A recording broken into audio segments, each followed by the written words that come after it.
Good morning, afternoon, wherever you may be. What's up?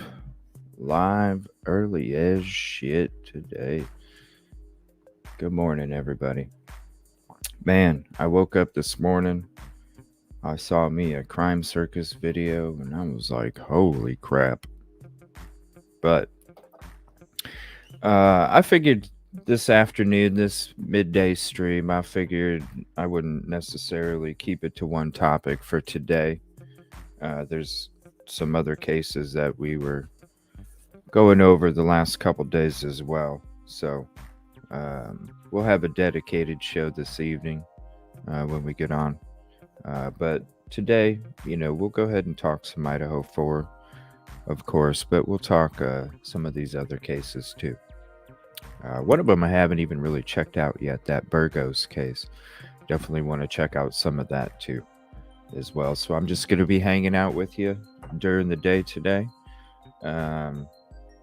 Honestly, probably go about 4 or 5 hours and just kick it with you guys. Spend it with you. Happy 4th of July weekend.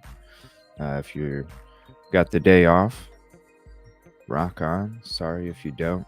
Totally understand. Anyways, thank you all for hanging out. What's up, Slim Skittles? Good morning. Good afternoon. What time is it over there, Slim? The afternoon, right? Good morning, Pam. What's up? Got my coffee right here. First couple sips right here. Good morning, Cassie. Hopefully the baby's doing okay. Kib Kitty, what's up? SRB. And I want to say thank you all that have joined the atmosphere. I appreciate it.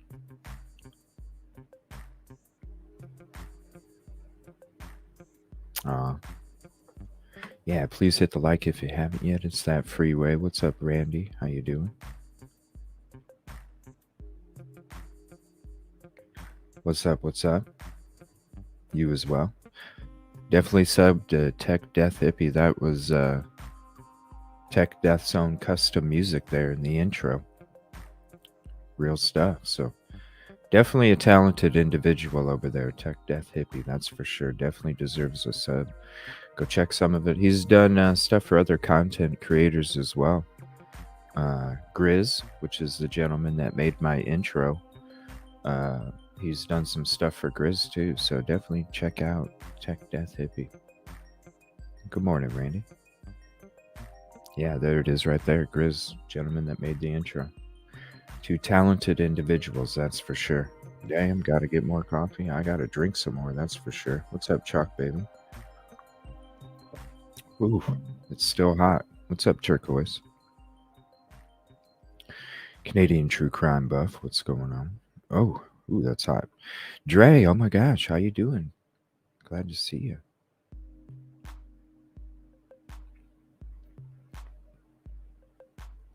What's up, Sherry? Good morning, Anna.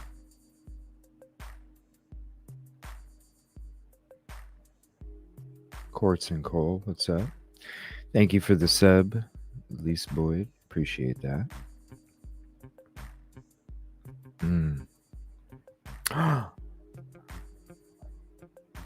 Oh my gosh. Prayers. Holy crap. That's so sad. 11:26 Eastern. There you go. Most of my subs are Eastern too, so that's why I try and get on a little earlier.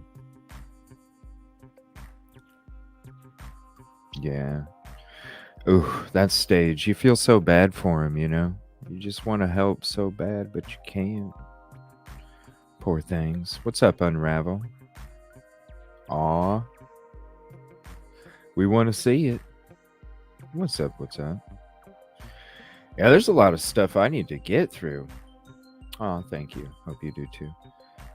Yeah, definitely send a Twitter, email. We'll see. We'll check out the fish. Sunny Florida. Cassie, she's Pacific, so it's early for Cassie. It's It's like 8:30 in the morning or something over there. So. Aw. Oh my gosh, hold on. Talk about the teeth and it's a baby update. Hold on. Talk about the teeth and baby.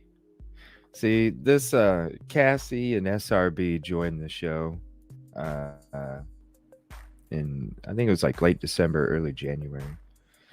And she was just, she was still pregnant at the time, Cassie was. And it was towards the very end.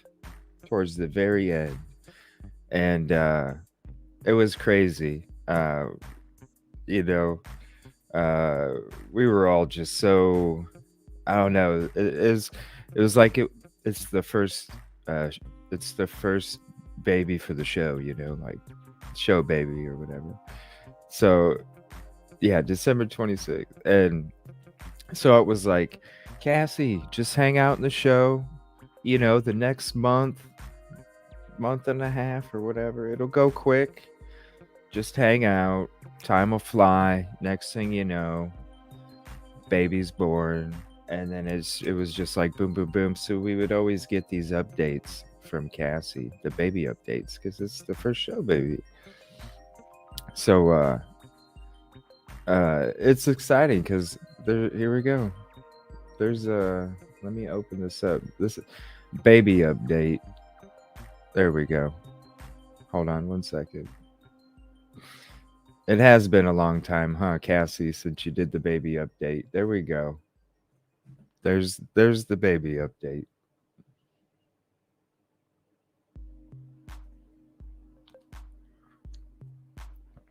Aw, there's Liberty.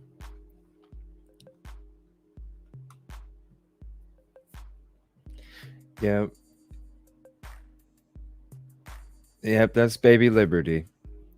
Thank you, Cassie. Appreciate the update. It has been a long time since we had a baby update. She's so cute.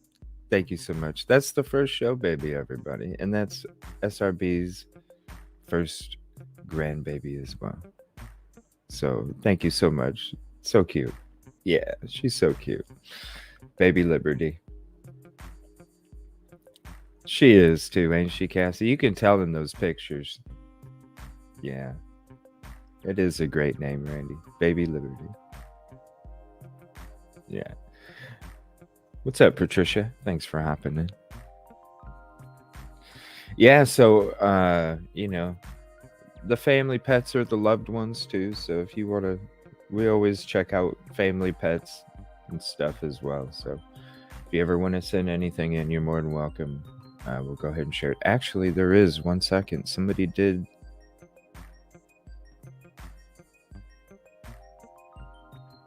Let me see here. This is Marina Girl. Bella, this is Marina Girl. She sent this to me. When was this? Yesterday. And this is Bella and Luca, both Maltese. They are ready for the 4th. So this is Marina Girl and her pets. Hold on 1 second. Pet update. Oh, it's not. Hold on. Where'd it go? There we go. Pet update. Bella and Luca. Ready for the 4th. So I wanted to say thank you, Marina Girl. Sorry I got to it late. Hopefully you're able to check it out here. But see, they're part of the loved ones. They're part of the community too. So if you ever want to unravel, send the fish in. Let us check out that fish you caught. Baby Liberty, she's so cute. Yeah. What's up, Christy? How you doing? Yeah, the pets are part of the family too. I apologize. They're still doing repairs all over this area, so I I even called him this morning before I went live, and you're still getting that same automated message how please be patient. There's no, time estimation. Our crews are working as fast as they can to make all the repairs and all this things. Okay, that's all I could do. All I could do is wait. Mother Nature, man. Mother Nature. What are you gonna do? But I think my mobile hotspot refilled today, so if it does end up going down, I think I can still run off a mobile hotspot, no problem. So I think that refreshed today, so we should be okay there. But yeah, evilcj@gmail.com, or send him to me on Twitter. Or I don't do any like Discord, that's like a whole thing in its own, and I just ain't got that time. So you're more than welcome to DM on the Discord. Also, if it's easier to send your scenery or your pets or whatever, we'll definitely show them as well. What's up, Party of Five? How you doing this morning? But yeah, they're part of our families too. I'm at work sneaking on my phone. What's up?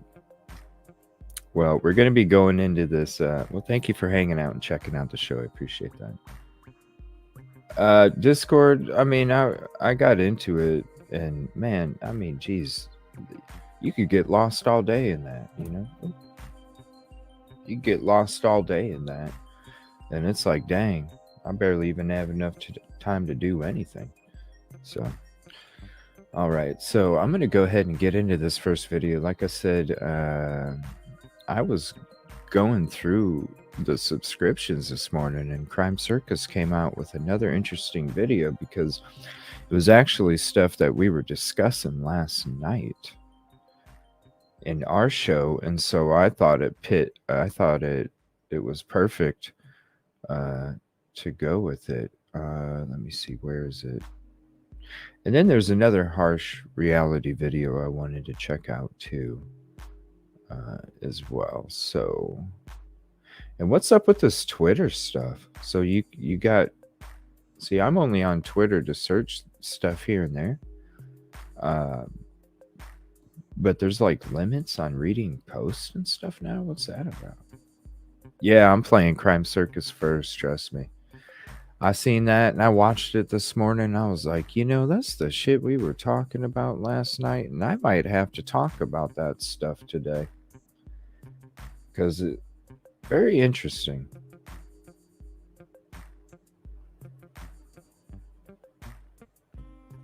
So there's Crime Circus. If you're not subbed, I know you are, but if you're not, definitely go sub. Let me put that up there, and we'll get into this video here first, and get the show going. I need some more coffee. I need to wake up. All right, Crime Circus and the video connections. Let's check it out.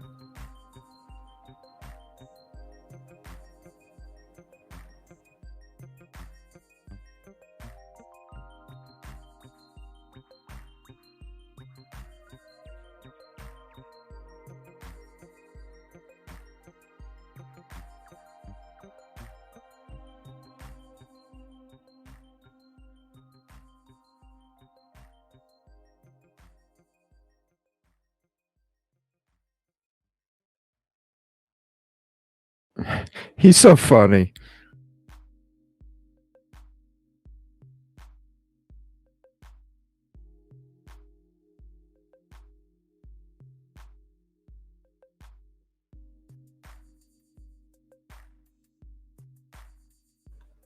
Oh my lord, hold on, let me refresh.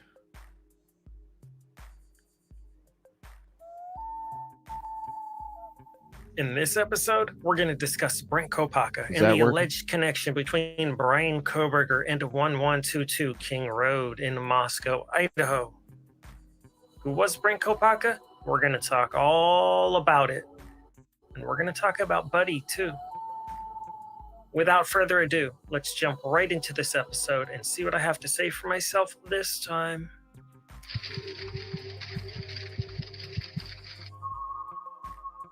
Good evening, ladies and gentlemen, and welcome to Crime Circus. My name is Drip Drop, and I'll be your host as always. In this episode, let's start it with a boom. Some of you out there might be wondering, who was Brent Kopaka?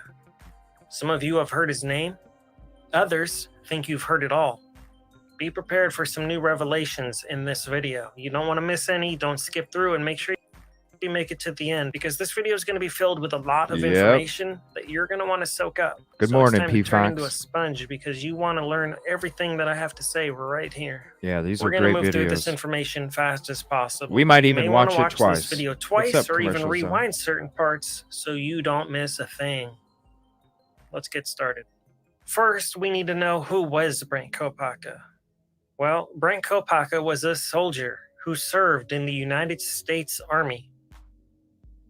Thank you for serving, Brent Kopaka. We really do appreciate you. Brent spent some time over in Afghanistan in his youth so he could fight for our freedom. It was the USA versus Afghanistan, and he was over there doing what he was told to do. He came home a hero with a Purple Heart, and he had PTSD. He was mentally traumatized from the things that he did and the things that he saw over there.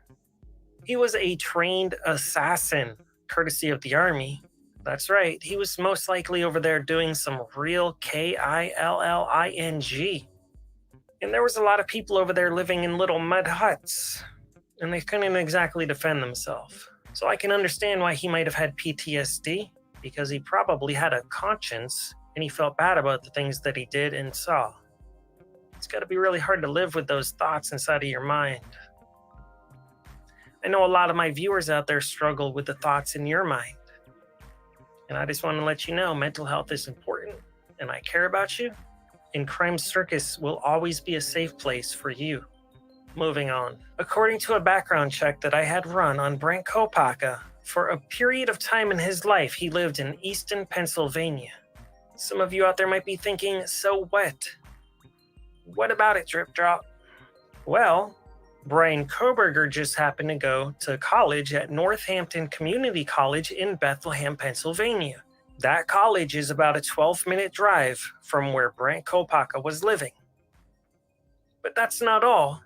Brian Koberger also went to DeSales University in Bethlehem, Pennsylvania, and that college is only about a 10-minute drive from where Brent Kopaka was living. I'm going to put some maps on the screen so you can visualize how close these locations really are. You can see the Northampton Community College right here, and then you can see Brent's house over here. Now right here, you can see where DeSales University is in Bethlehem. That's a 10-minute drive to Brent's house. And then from the house that Brent was living in up to Brian Koberger's parents' house, you could see you could get there in under an hour, probably 45 to 50 minutes realistically. That's under an hour drive away. It's really not that far. Here is a picture of the house that Brent was living in at the time. Wow, Randy. It was 4-bedroom, 4-bath, 3,413 square feet. Wow, that's a pretty nice house, eh? Yeah. Do you think he had roommates? Do you think Brian Koberger was possibly one of his roommates while Brian was going to college in that town? How in the world was Brent Kopaka able to afford that house with his disability payments from the military? We need to know the answers to these questions. And yes, every soldier deserves to rest in peace, but every soldier has a story to tell. I said it before and I'll say it again. Thank you for serving, Brent Kopaka. We really do appreciate you here in the United States. All who have Not served. only the United States, but he fought for people's freedoms worldwide. Even for Canadians too. And you know that's true. So what do you think the odds are that Brent Kopaka was living so close to Brian Koberger in that small area of Pennsylvania? Were they roommates? And that's the interesting thing, because we've heard for a long time how close the PA connection was. It's something that we've heard. So I didn't realize, about the Northampton Community College. It's something I didn't know about. But I did always hear something about how they weren't too far in PA before being out there in Washington. Maybe, maybe not. Maybe they ran into each other at a coffee shop downtown, or even maybe a little vegan restaurant. We don't know. Maybe this has something to do with the study that Brian Koberger posted on Reddit approximately 8 months before this crime. Maybe that's when they first came into communication, because Brian Koberger was not living in Idaho 8 months prior to November 13th. It's quite possible that Brent Kopaka was a participant in that study. Now let's see what else I have here. According to yeah, it's been out for, I mean, it was something that was talked about like 2 months ago. About how he trying to think, somebody, it was like 2 months ago, somebody in chat had mentioned that he also had been registered at a property in Pennsylvania before all that. So it's just never, I haven't really gone into the Kopaka stuff too much, so it's not something that we really researched or checked out or anything. Now, it was always odd how certain things disappeared, certain things, articles, things like that disappeared and stuff, or aren't available anymore. But never really did like kind of do a dive on it or anything. What's up, Tech Death Hippie? How you doing this morning? Keep watching, gets better and better. Oh, I'm sure it does. Just doing that fair use stuff too. I appreciate it. And now I'm going to put the link to the video of Crime Circus in the chat as well, not just the link to his channel. Thank you for your hard work and efforts, Crime Circus. Definitely appreciate it, because every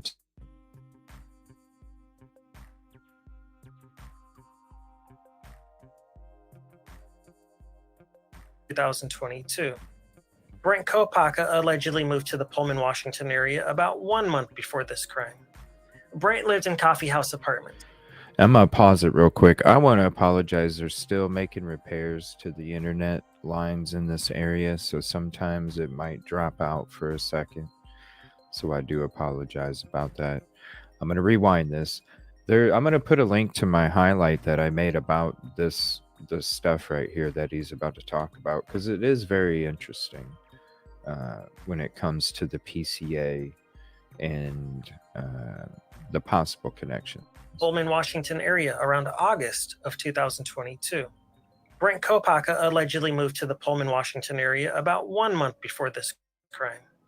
Brent lived in coffee house apartments. As you can see on the screen right here, this is what the building looked like. Brian Koberger lived in Steptoe apartments, and this is what those apartments look like. As you can see on this map here, those apartment complexes are only about 2 miles away from each other. So somehow, some way, Brent Kopaka and Brian Koberger, both with the exact same initials, ended up living very close to each other. It is crazy. All the way across the country, randomly at the same time, both times. This is crazy, ladies and gentlemen. It is. Do you believe in coincidences? Check this Brian highlight Kopaka out. was passed away by SWAT team at approximately 4 a.m. on December 15th. That's almost exactly 1 month later from the Moscow slayings on November 13th. And apparently at about the exact same hour, 4 a.m. Wow.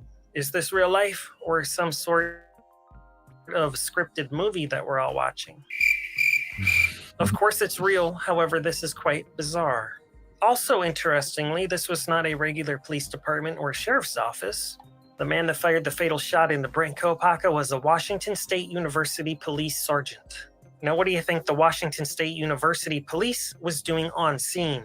That's the school that Brian Koberger went to. Brent Kopaka was not enrolled at the university.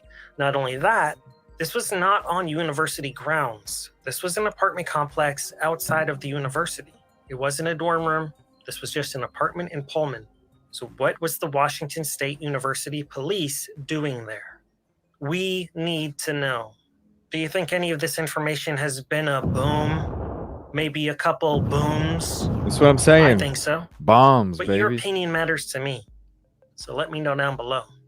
Also, I'd like to let you know, according to my deep research, Pullman, Washington is one of the safest places to live in the entire world. Before SWAT team decided to put a bullet in Brent Kopaka, a United States hero, a purple-hearted soldier, the last passing away in Pullman was 7 years prior to this. And before that, it was another 7 years. Wow. And it's voted one of the most safest places to live in America. But that's how that SWAT went down?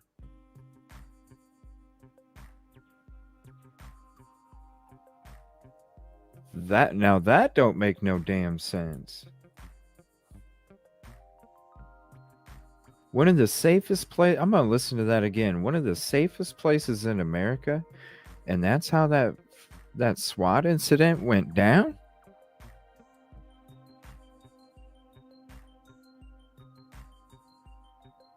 Of course it's real, however, this is quite bizarre.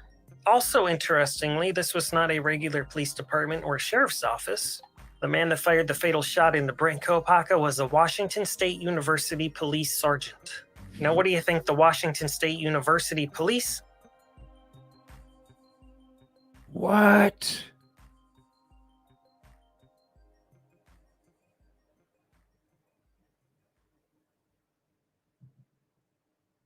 What?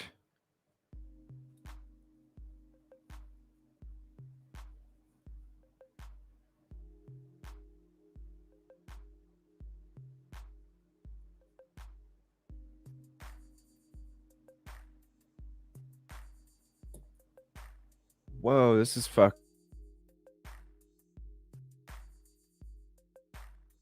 Went to. Brent Kopaka was not enrolled at the university. Not only that, this was not on university grounds. What?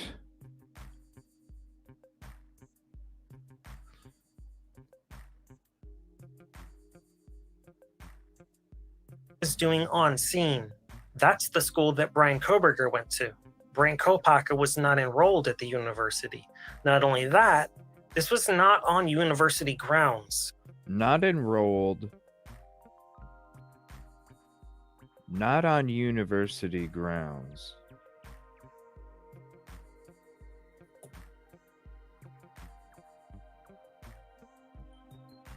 This was an apartment complex outside of the university. It wasn't a dorm room. This was just an apartment in Pullman.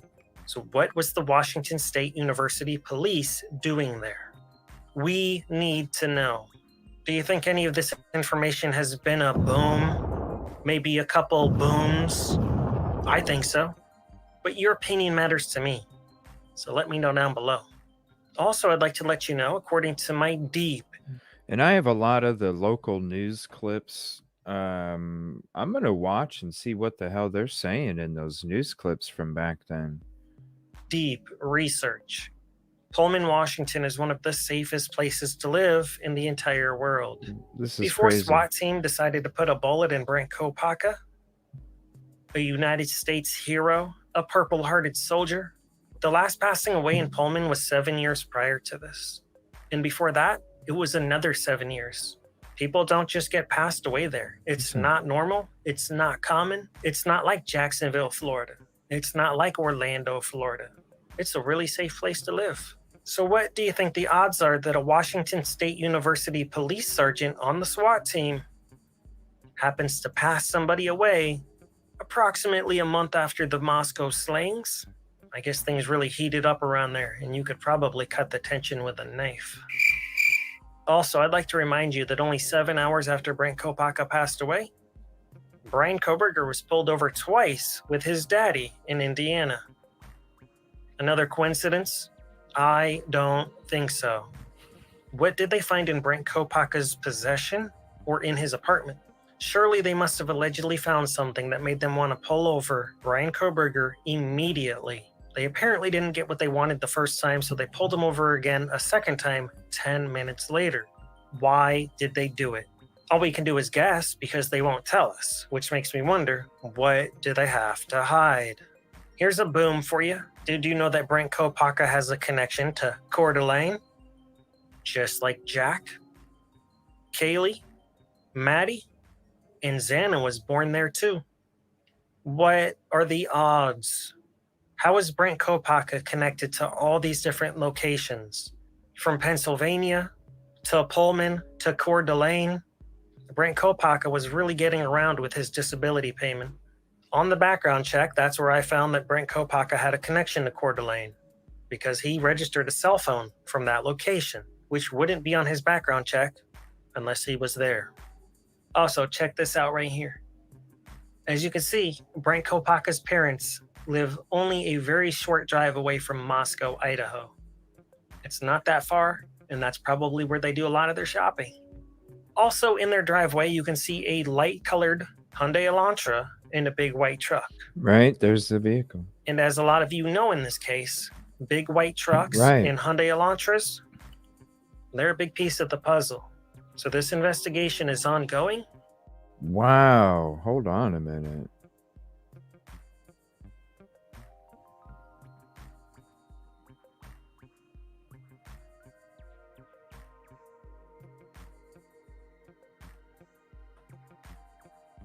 Right there.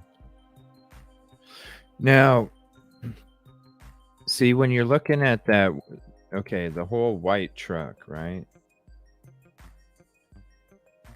The whole white truck in the ATM camera or whatever that was, that surveillance, the ATM surveillance.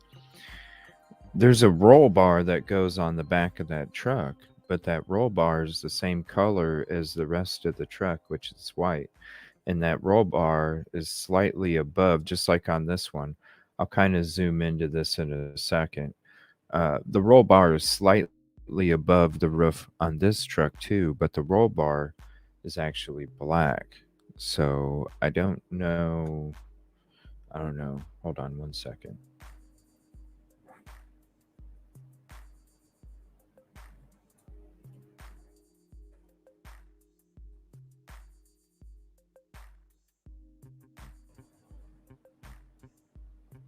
I'm going to continue to let this play, and then I'll show you what I mean. We'll zoom into it here in a second. And as a lot of you know in this case, big white trucks and Hyundai Elantras, they're a big piece of the puzzle. So this investigation is ongoing, and this stuff's important. It really does make you wonder, why did they want to destroy the house so fast? Brian Kohberger hasn't even had his day in court yet. Right? So why did they want to destroy the house? Visiting the crime scene can be a super important part of court. Just like in the Alex Murdaugh case, the jury said that it was super important that they saw the crime scene. Nobody in South Carolina seemed to be in a super fast rush to be destroying Alex Murdaugh's property. But for some reason, the University of Idaho wants that house destroyed. Yeah, and then the jury won't even be able to do a walkthrough. They won't be able to walk by Dylan Mortensen's room 3 times. They won't be able to go up to the 3rd floor to see where the horror happened. They won't be able to go into Xana's room and see how the BLOOD was able to seep through the wall so we could all see it from the outside. The jury needs to do a walkthrough inside that house, and that house needs to not be destroyed prior to somebody being convicted for this crime. 100%. What do they have to hide? I don't like secrets, ladies and gentlemen, and I do not get a good feeling for what they're up to. 100%. That thing should not be gone until, so hopefully the courts, the courts will make it happen. And I'll be going into that zoomed in picture in a second here. I'm going to let this video play out, and then we'll be getting into that photo, and I'll kind of show you what I'm talking about. Up to here. Whether Brian Kohberger's guilty or not, do not destroy the house.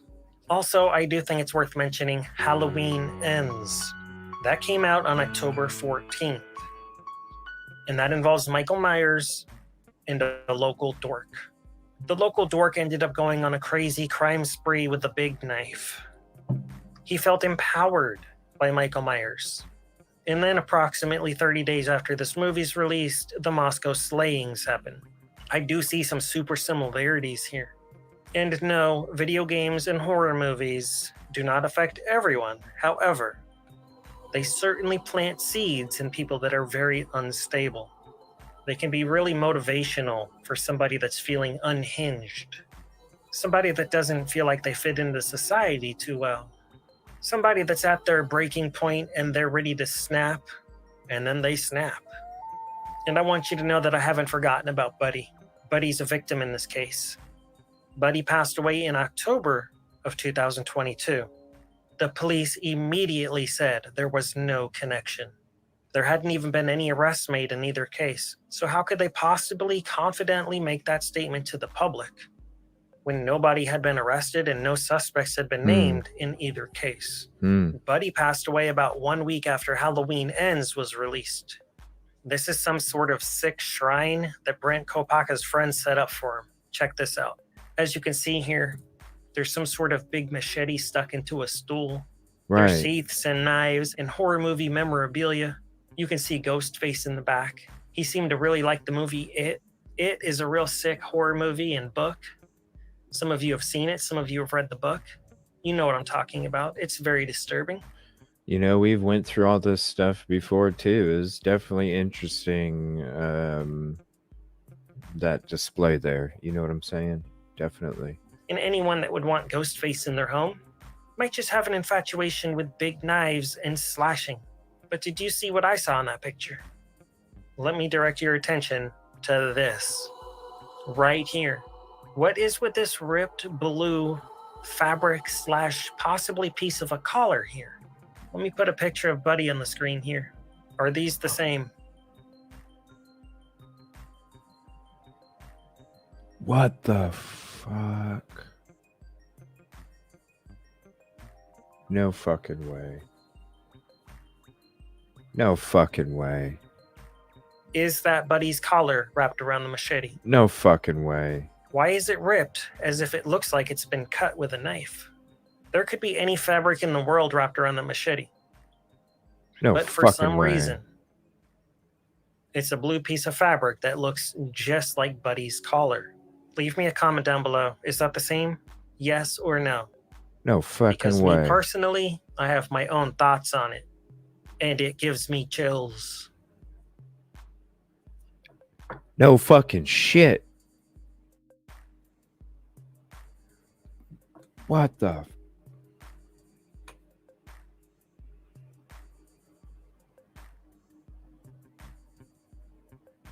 What's up, everybody coming in? Lindsay, Kels. Yeah, for sure. Rest in peace, buddy. You know?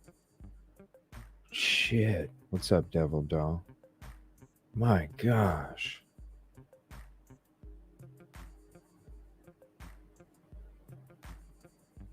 What the? Yeah, I'm telling you, every time this dude comes out with a video, it is nothing but bomb, bomb, bomb, bomb. Holy crap. Man, chills as well.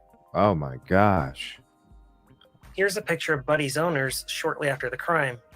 You can see they're holding up a black collar. However, in all the pictures of Buddy, Buddy's wearing a blue collar. So why aren't they holding up the blue collar unless it was taken and they don't have it in their possession anymore? This is a true crime circus investigation. We need answers to these questions because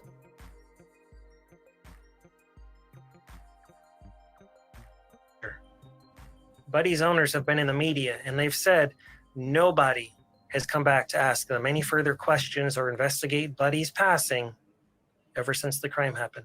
Wow. They're lost. They're confused. And I think Valerie, man, I might have to go back over that episode again, because I even think Valerie back in November was talking about how she felt that was connected in a way too. Way back, it was like November 26th or something. Because we were going through the old police logs from the time of the crime when it took place, and then before that. Man, I'm gonna have to go through that again. This is They're interesting. sad and they're grieving. But maybe one of you out there knows something. If so, leave an anonymous tip down below. Wow. Your identity will be safe here at the circus.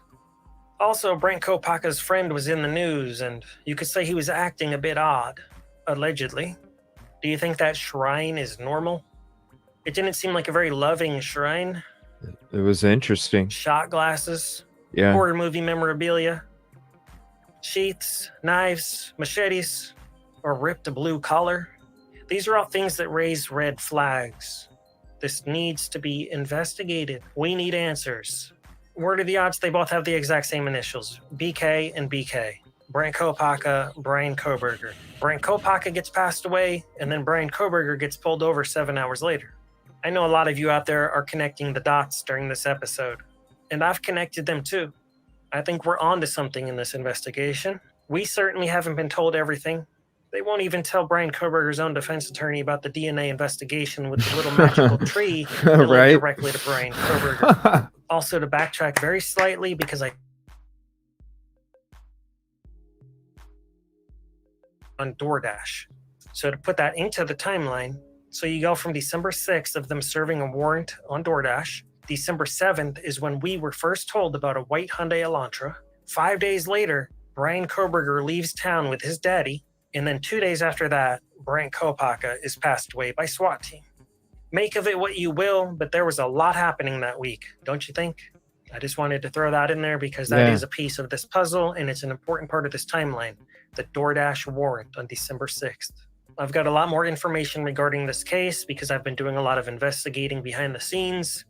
And rest assured, there's a lot more videos in this series coming because the investigation is not complete. The state hasn't been forthcoming, so we're going to see what we can find on our own because this is our investigation. Is Brian Koberger guilty?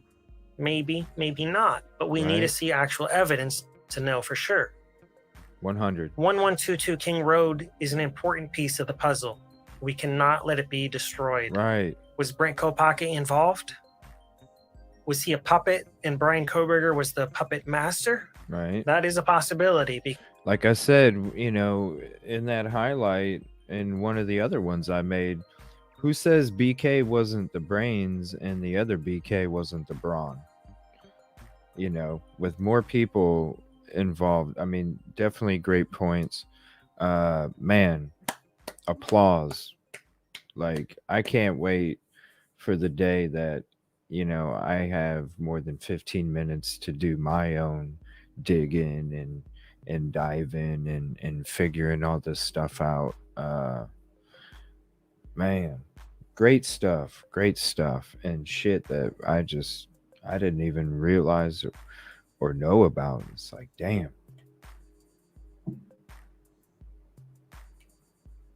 This is crazy. You almost have to watch this shit again, you know? Because Brian Koberger's study was super sketch. Anyways, I believe that you and me will get to the bottom of this one way or the other. Please consider supporting this channel on Patreon. I'll leave a link down below. If you want to see other videos in this series, links down below. Browse around my channel. Please subscribe to my second channel on YouTube, The Crime Circus Cult. And until next time, remember to stay safe out there because... Man, I'm going to go through that last part there real quick. Since the crime happened, they're lost, they're confused, they're sad, and they're grieving.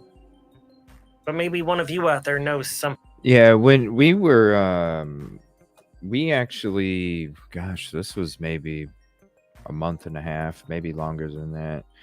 We started comparing the photos, figured out the house location, you know, with the machete.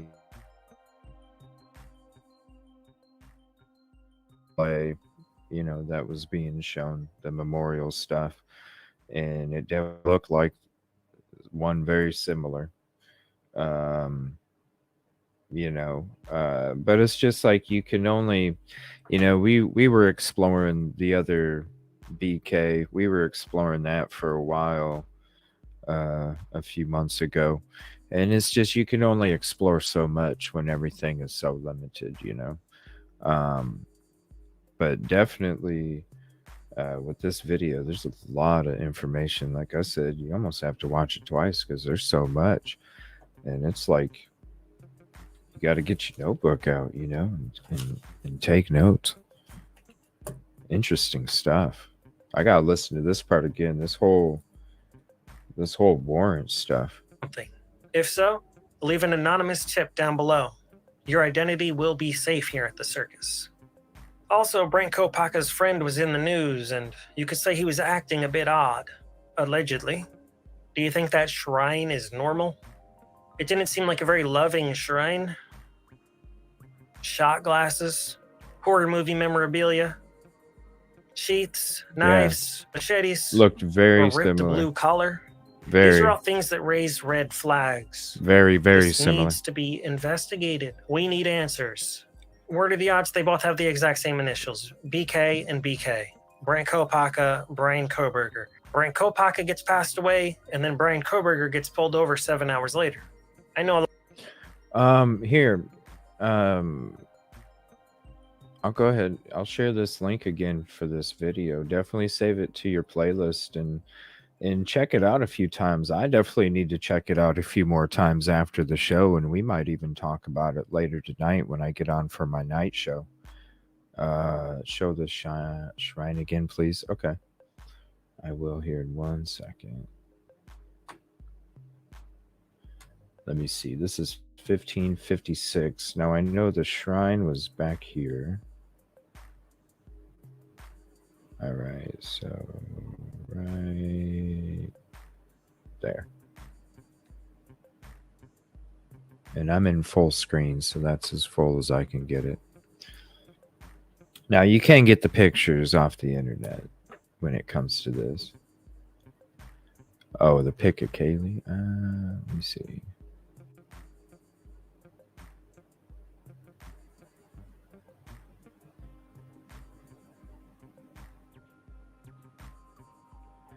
I know I have it in my folder. Oh, here it is.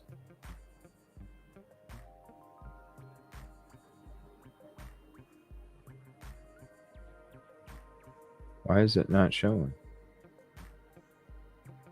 There we go. So there's that.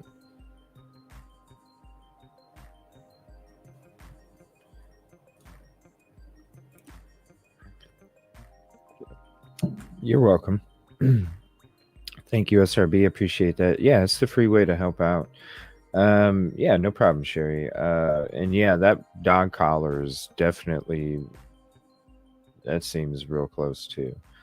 All right, let me see here. I'm just going to listen to the last couple minutes. There's some other videos I wanted to check out too. Like I said, I wanted to listen to some of the, since we're on the topic, I do want to listen to some of the local news clips that I kind of collected back then when we were talking about that stuff. Actually, when it took place, we were actually looking up. That is one old show I need to go through is when we were actually looking all that stuff up, because all of that stuff's on the old show.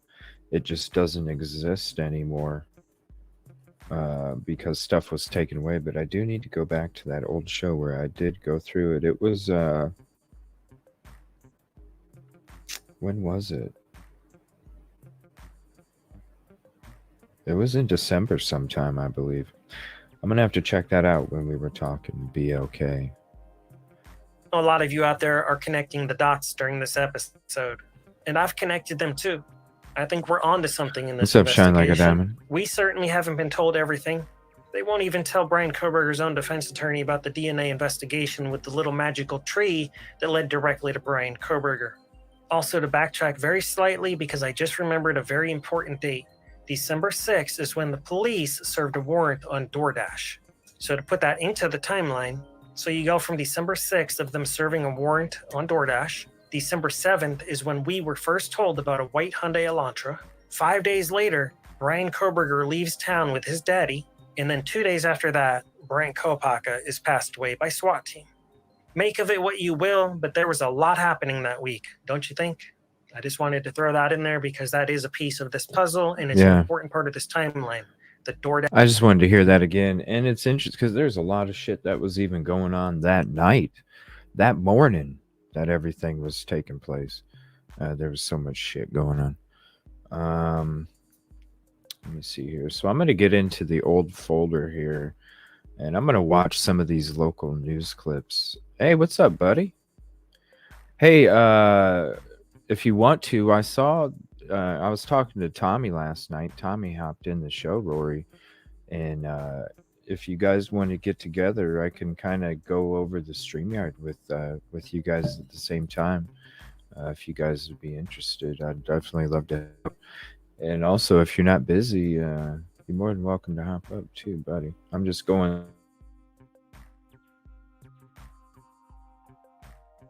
local news clips from back then. So that was Crime Circus. Great video again. Definitely. Oh, one second. Definitely check that out. I need to listen to it a few times, that's for sure, because there's so much information in there. Again, I apologize. I'll send it to your email, buddy. Again, I apologize about the if it's cutting out. Had some tornadoes come through a few days ago, and then or maybe almost a week ago, close to a week ago, and then these crazy storms that have been coming through. So it's been kind of crazy when it comes to having a steady connection. So I do apologize if I dip out here and there. Let me get you a link, buddy, and I'm going to go through that photo I was telling you guys about, right? And let me see here. So I'm going to give you the zoomed in version. All right. So with that truck that we were talking about, right? When you're looking at the photo of the ATM surveillance where they're, what did you tell Jack? I told Jack everything. That truck, you can tell that roll bar in that truck is a white roll bar because it matches the same paint as the truck. And you can tell that the roll bar is elevated slightly above the roof. So this roll bar is elevated slightly above the roof, which the roll bar should be, but the roll bar is either a matte black or some type of other color. It is not white. Now, that is the silver Elantra that we've always talked about as well. And then also there is a white truck. You've seen the white truck in the photos of the complex, where you've seen the white truck in the photo. But this one has a black roll bar. The one in the ATM surveillance has white. Let me see here. I'll get to chat here. Can't hub. Okay. Yeah. Just get with Tommy. Let me know when a time is good for both of you.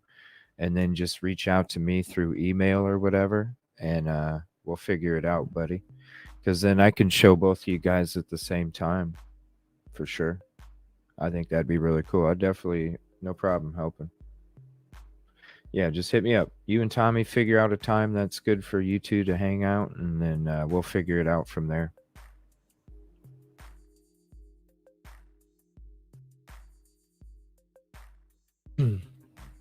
Not a problem. And then I think it'll be really cool too, because Tommy and you, Rory, you'll be able to do your screen shares and stuff too. So it'll be really neat. I noticed that the connection's going in and out, so they must be making some repairs at this time. So, yeah, it could be painted. That's for sure. I mean, who says it wasn't even changed after? So when you're looking at all possibilities, you got to expect somebody to maybe have changed it or painted it, but at the same time, you just have to point it out too. No, to explore all possibilities is to explore that it could be altered after the crime took place, but you also have to point it out.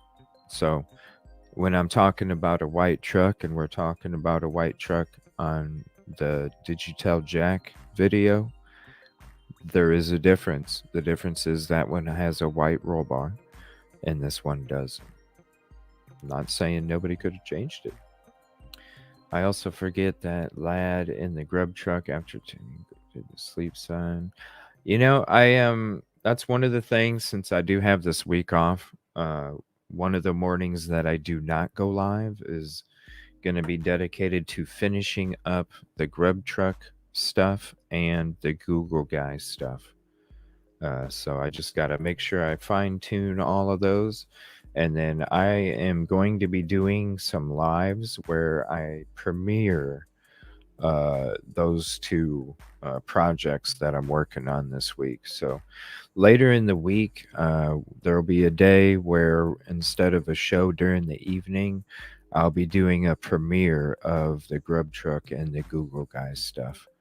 Or it might even be a daytime show. I don't know. But I'm thinking it's going to be an evening show where I can chill back, hang out with everybody in chat for an evening, and just kind of chill back and watch some pre-recorded videos that I'm going to be finishing up this week as I have this week off. So yeah. What's up, Tuesday?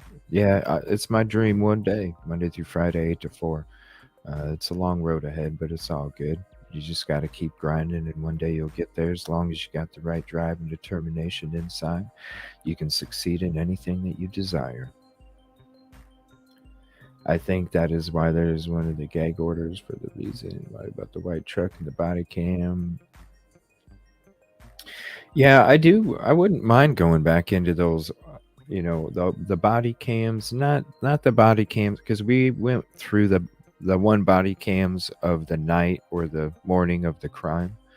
But I never did go back over the body cams of all of the noise complaints and stuff. So that is one of the things I wanted to do this week for one of the shows, is to kind of go back into some of that stuff. This one today, we're just kind of talking about whatever, really. I just want to catch up on everything. And then after that, the rest of the week, it's pretty much going to be dedicated shows for different topics or cases. So definitely going to be doing that. There's a lot of stuff I'm going to be doing this week when it comes for the show. So I'll be hanging out during the day and in the evening. Except Wednesday, I'm going to have my night off. But Wednesday morning, I'll probably go live. Let's see. No, you're good, Kid Kitty. You're good, Kid Kitty. That's right, That's right. I'm so curious about. Yeah, we'll be going through it again. If you're a member, you can go through some of those old shows if you want to, if you are a member. But I'm going to be working on some. So I got some stuff, even though I won't be live at certain points this week, I will be working. I can't wait to finish the grub truck and especially the Google guy, because you'll be able to walk around and see everything without any restrictions, anything being blurred out. It's all when everything was available, right after everything was taking place. So it'll be something cool to show you guys later on in the week.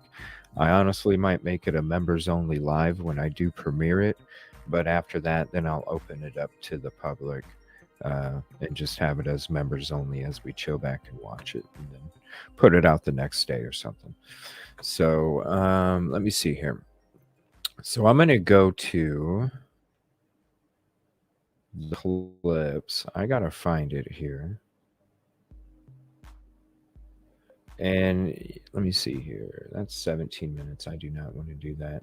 Speaking of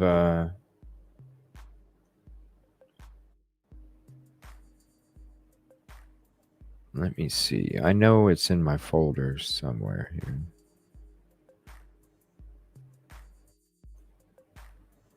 And I'm going to check out another video real quick while I do look for these local news Kopaka reports.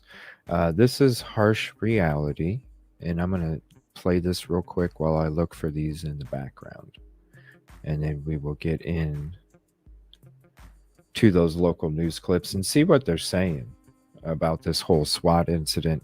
Now that we watched this Crime Circus video, I'm really interested to hear what they're saying in these local news clips. I don't know, maybe I just wasn't paying attention to what was being said during these local news clips, but I didn't know that it was a WSU sergeant that fired the fatal bullet, and the fact that there's no enrollment and it wasn't on university grounds. Well, why was that person there in the first place? So I definitely want to check out these local clips reporting the incident, because I really want to focus on what the hell they're saying uh, after hearing this stuff. So this is Harsh Reality. What is the truth in the Idaho 4 case? Appreciate you, Harsh. Great episode on the mental health awareness. Thank you for doing that, sir. And nothing but love from the show. Totally appreciate your hard work and your efforts, sir. Even though we don't agree sometimes, it's all good. Well, good morning, good morning, good morning, good morning. And look, got headphones on. I've got headphones on because of things happen. You know what I mean when I say things happen. You know exactly what I'm getting at. Oh, thank you so much, Sherry. So I thought better to be safe than sorry. Anyway, it's Monday. You're looking fantastic. Let's get straight into the meat and potatoes. Looking gorgeous. And we're going to start off the week with an apology. 2 apologies. One for putting you through that video yesterday. But I felt that it was good anyway. I can make mistakes. It was good anyway. I felt that you should see behind the scenes at how these mistakes happen. And secondly, what the video was actually about. And look, I think what's important to do in certain situations is to, even though we don't agree sometimes, because there's some stuff I'm just like, what? But you know what? When you're coming from here, because it's easy to see when you're really coming from here. That's where I'm. You know what? We could disagree on everything. People had to disagree at a certain point about using a square before it became a wheel. People had to you know what, man? It takes too damn long to move this shit. What if we chipped off the corners of this square and then it could roll? That started off with a disagreement, right? And look what we have. We have fucking cars. I mean, come on. To say when you think that something isn't right. We got cars. And I did a video yesterday, and in hindsight, I think to myself it was quite knee-jerk. And I think that a few creators had the same sort of thing. Some information comes out and you get frustrated, you get annoyed, because this piece of information will come out and it looks like it's coming out from someone who is close to the case. And in this sense, we're talking about an actual family member of one of the victims, and they come out and they bring this information out, and you think to yourself, right, this just brings more questions, it brings more confusion. The 8 hours time delay between what happened and 911, that throws even more shade upon that and the people involved in that. And you come out and you talk to people, and then you think to yourself, hold on a second, hold on. And I think it was J-Rod over on his channel. He was talking about it. I'll put his thing up on screen. If you don't know who he is, go check him out.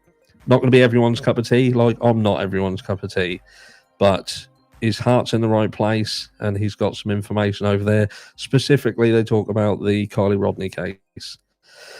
But anyway, point being, with regards to this door situation, and what they're trying to say is that, look, Ethan was in the room and they've called people over, and Hunter has gone to open the door because apparently no one can get the door open. And there's this long conversation about, they can't get the door open. There's a question as to why didn't they go upstairs unless they knew what had happened upstairs, and they called other people over. They came over and then they still couldn't get the door open. And then Hunter has apparently got the door to a point where he can get his head around the door, see what's happened.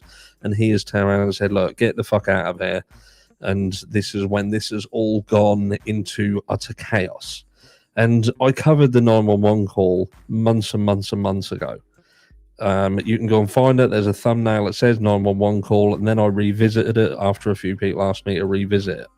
But it kind of does fall in line with that. But again, like every other thing to do with this case, you don't know what's right and what isn't right. But this specific piece of information regarding this door, let's not forget that the documentation, the PCA documentation, the documentation that gave the statements of officers who went in there and done the sweep around the property, they very clearly stated that upon approaching that room, that they saw a victim on approach to the room, and then they enter the room and see the other victim. So in the event that that door was not open, or it was partially open, only to the point where someone could get their head round the door, then that documentation is false. So I just don't see how that can be the case. I don't see how that piece of information can be accurate, which then brings the question as to why would anybody say it? What is the purpose of it? Is it to throw people off? Is it to put more poison in the ointment, so to speak? I just don't get it. I don't get it. But again, I'm apologizing because I've done a video on this information, and yeah, at the end of the day, it's information that's out there, and I didn't state that the information was accurate. I did, but I think I didn't do enough to question it in that video. Thankfully, I did that video in the this voice. So probably better that I did leave it for this one to kind of discount it. And again, you still can't discount it because you don't know if the documentation. And I even tried to slow that down. I even tried to slow it down. It just, yeah, I love harsh. And thank you, Pam. I appreciate that. Can I see?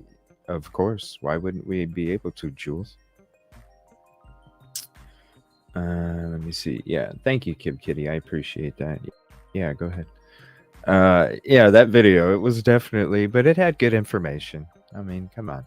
We all make mistakes, right? We all have flaws. I say it about myself. I have flaws myself.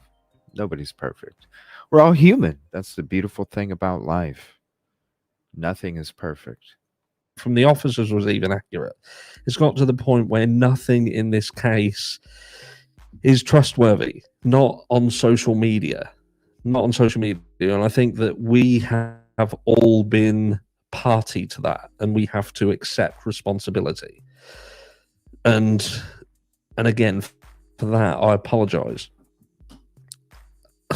It's becoming increasingly more frustrating. And I know people will turn around and they will say, look, we need to wait for the court case.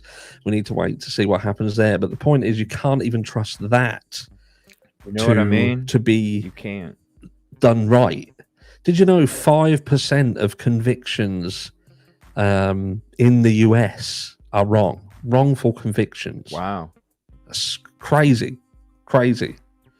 DNA convictions have been made that have been wrong. And there are so many things in that DNA process that can go wrong. The procedure with which DNA is handled and results are interpreted there can be an error. So when people are arguing about the fact that the defense are asking for this information and they're questioning why are they doing it, this is just all to do with innocent until proven guilty. That is why, did you know, that is why that entire innocent until proven guilty has been set up. That is right. Why it's the Constitution. You know what I'm saying?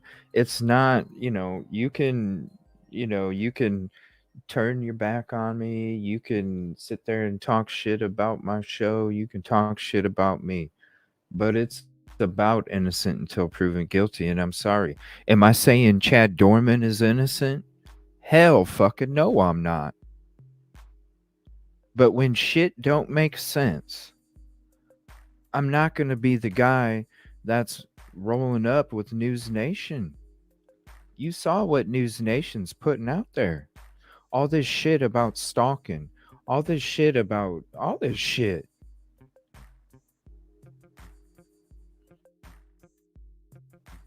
It's the Constitution. It's like if somebody was able to arrest me with that fucking PCA, I hope to God somebody out there, even if it's some dude on YouTube that doesn't have a fucking degree, is sitting there saying, you know what, this shit don't make sense. This shit don't make sense. I would love fucking people to be able to do that. Are you kidding me? If I'm sitting in prison getting arrested off a PCA like that, where I can't be out here defending my fucking constitutional right, then damn straight. Then damn straight. It's innocent until proven guilty. When shit don't make sense, you question it. That's why we are here. You have, as United States citizens, you have the innocent until proven guilty, because the system is flawed if you don't treat it that way.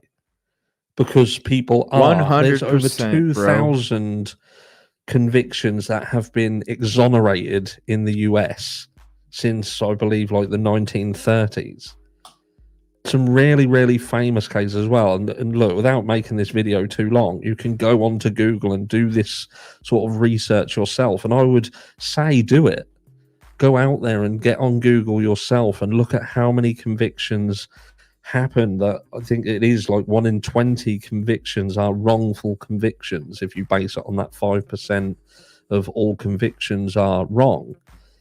And again, over 2,000 convictions that have been exonerated,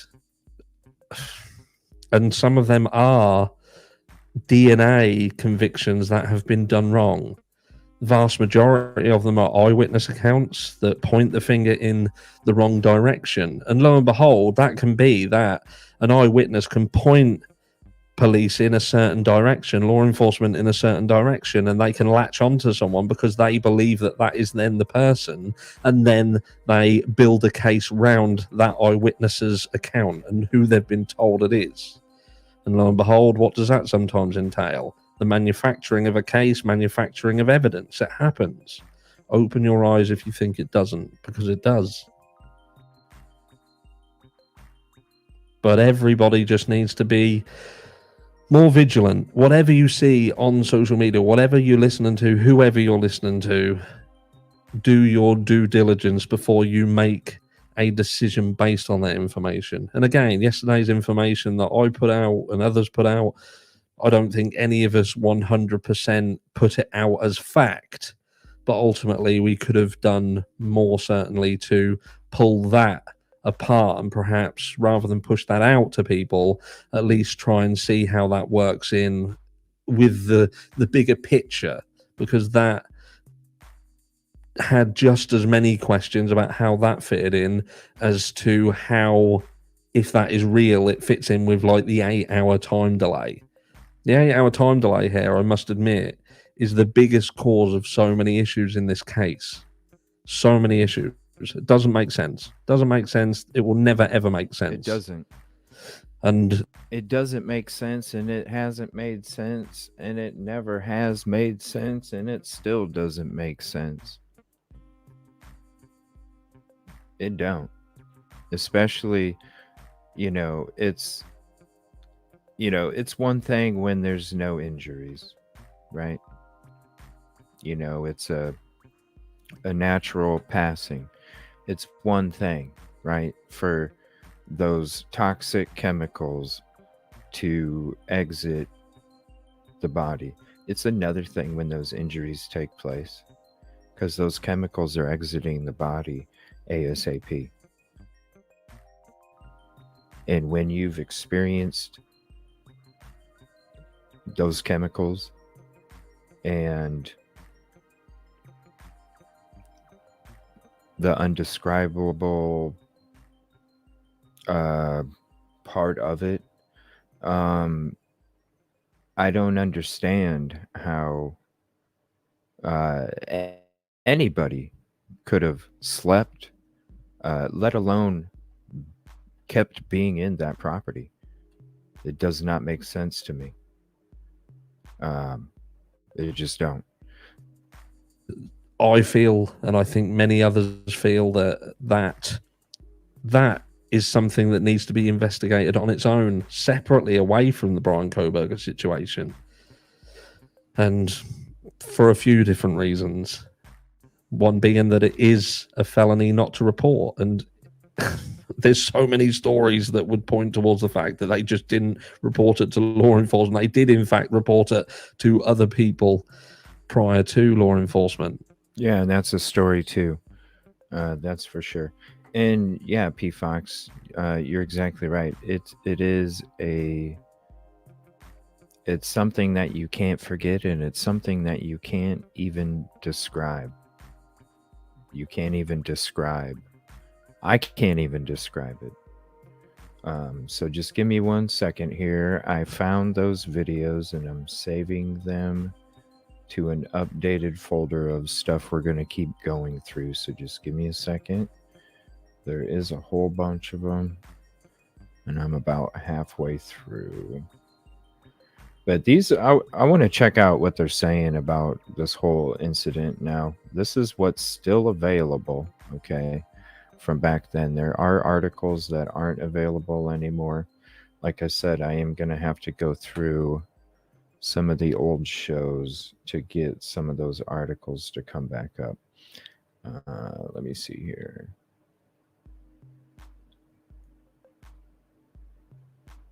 So just give me 1 second.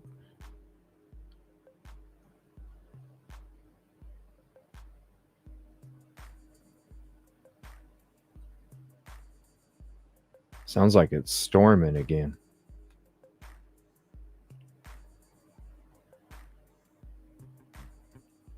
All right, there we go. All right, so let me go to this other folder and then we'll get into some of these other things as well. Let's see, different cases. Moore's case. Yeah, and that's true. You know, you're okay, this is the best way to explain it. Your body breaks down your food, right? Okay. Your body breaks down your food, and there's certain chemicals that break down that. And then once the food gets broke down and it goes into the rest of your body, the rest of your organs, it continues to get broke down in different phases. Okay. So when you're talking about organs like your liver and other organs, there's a lot of toxic chemicals. This is why you have to be certified to be able to handle or even clean or have anything to do with these hazardous chemicals, is because these chemicals could literally, if they're so toxic, but they need to be toxic in order to be able to break down everything that needs to be broke down when it comes to what you put in your body and then what comes out. And so those chemicals, if they get outside of a specific organ, then those chemicals are toxic to the other organs, everything else. And those chemicals is what mainly is creating those toxic smells. And so when you pass normal, everything, your body is all muscles and water, and so everything relaxes. But you know, when those injuries take place, exactly, Turquoise, everything starts immediately. So there is no time process on how long, you know what I'm saying? It's all immediately based off the type of injuries. And so therefore, that's why I'm saying, because I've been around those, and I'm telling you right now, you can't describe it. It's something that you can't describe. It's something like right now, I can remember everything. I can remember where I was, the times that I could put myself there in that situation. That's how, shocking it is. So that's what I'm saying. No offense to anybody. We all, listen, I have my own mental struggles that I deal with that I've, expressed in other shows in the past. So we're not here to do that either. But at the same time, I have to be real too. There's no way that I could sleep, even with all my PTSD and stuff. There's no way that I could sleep through that. There's no way.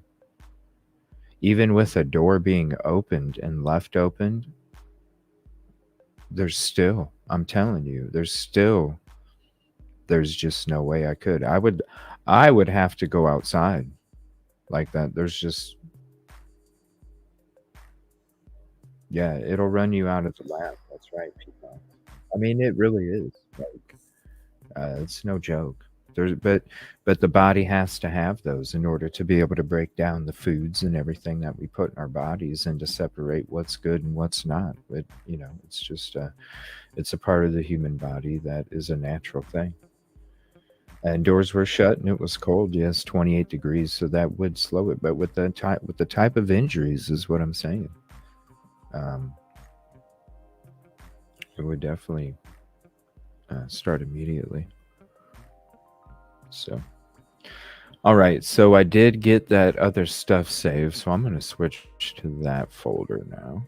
And we're going to check out some of those local news clips and some of the other videos. Now there is, since we were on Harsh, he had actually came out. I might start off with that one. He had came out with this video a while back talking about this topic. So I kind of want to go back to this old video that he made about it. And this is from 3 months ago. I thought he did another one too. Let me look here. This was from 4 months ago. 2 months ago. All right. I'm going to go to Publicly Buzzed. I love their channel too. So this is Harsh Reality from 3 months ago. We're going to stick to his channel real quick, and then I'm going to go to some of those local news clips. And yeah, it makes you wonder, why was the front door left open, right? The Carbonaro. Yeah, if you remember, you can see the episodes up there. They are members only. But I'm like halfway through my project. So later this week, if not this week, it'll be definitely Saturday. But it'll be a members only. When I premiere it, I'll hang out with you guys in chat, and then I will open it up to the public after that. So here is this. This is Harsh Reality again, and why he feels BK didn't do this alone if he did do it. So because it's always innocent until proven guilty. Let me pause it real quick, rewind it, and thank you everybody for hanging out, and we'll definitely get into those local news clips here in a few. Well, hello there. How is everyone? I hope you are all well. Gorgeous. So let's start by just saying that yet again, our daily dose of the contacts close to the case, the secret contacts close to the case that only speak to Ashley Banfield have struck again. They have reached out, and the takeaway that I got from it, this is from 3 months ago, was that someone had said that when you see Brian Koberger in person, he is a lot more imposing than he is on film. When you see him in these like clips of him with his handcuffs on and his tangerine suit. Yes, he apparently looks a lot more imposing, of this 200 pounds imposing beast almost, which is very, very different than the what Dylan Mortensen said. But anyway, look, who are we to say? It did get sort of passed off that perhaps he was wearing kind of a suicide or stab vest, something underneath, which made him appear to look 200 pounds. I can see that. I can see it. But anyway, straight into the meat and potatoes, because I had a conversation last night with Mrs. Harsh. Now, Mrs. Harsh don't get very involved in the Idaho4 case. She's a mum. It's very, very difficult for her to hear the details.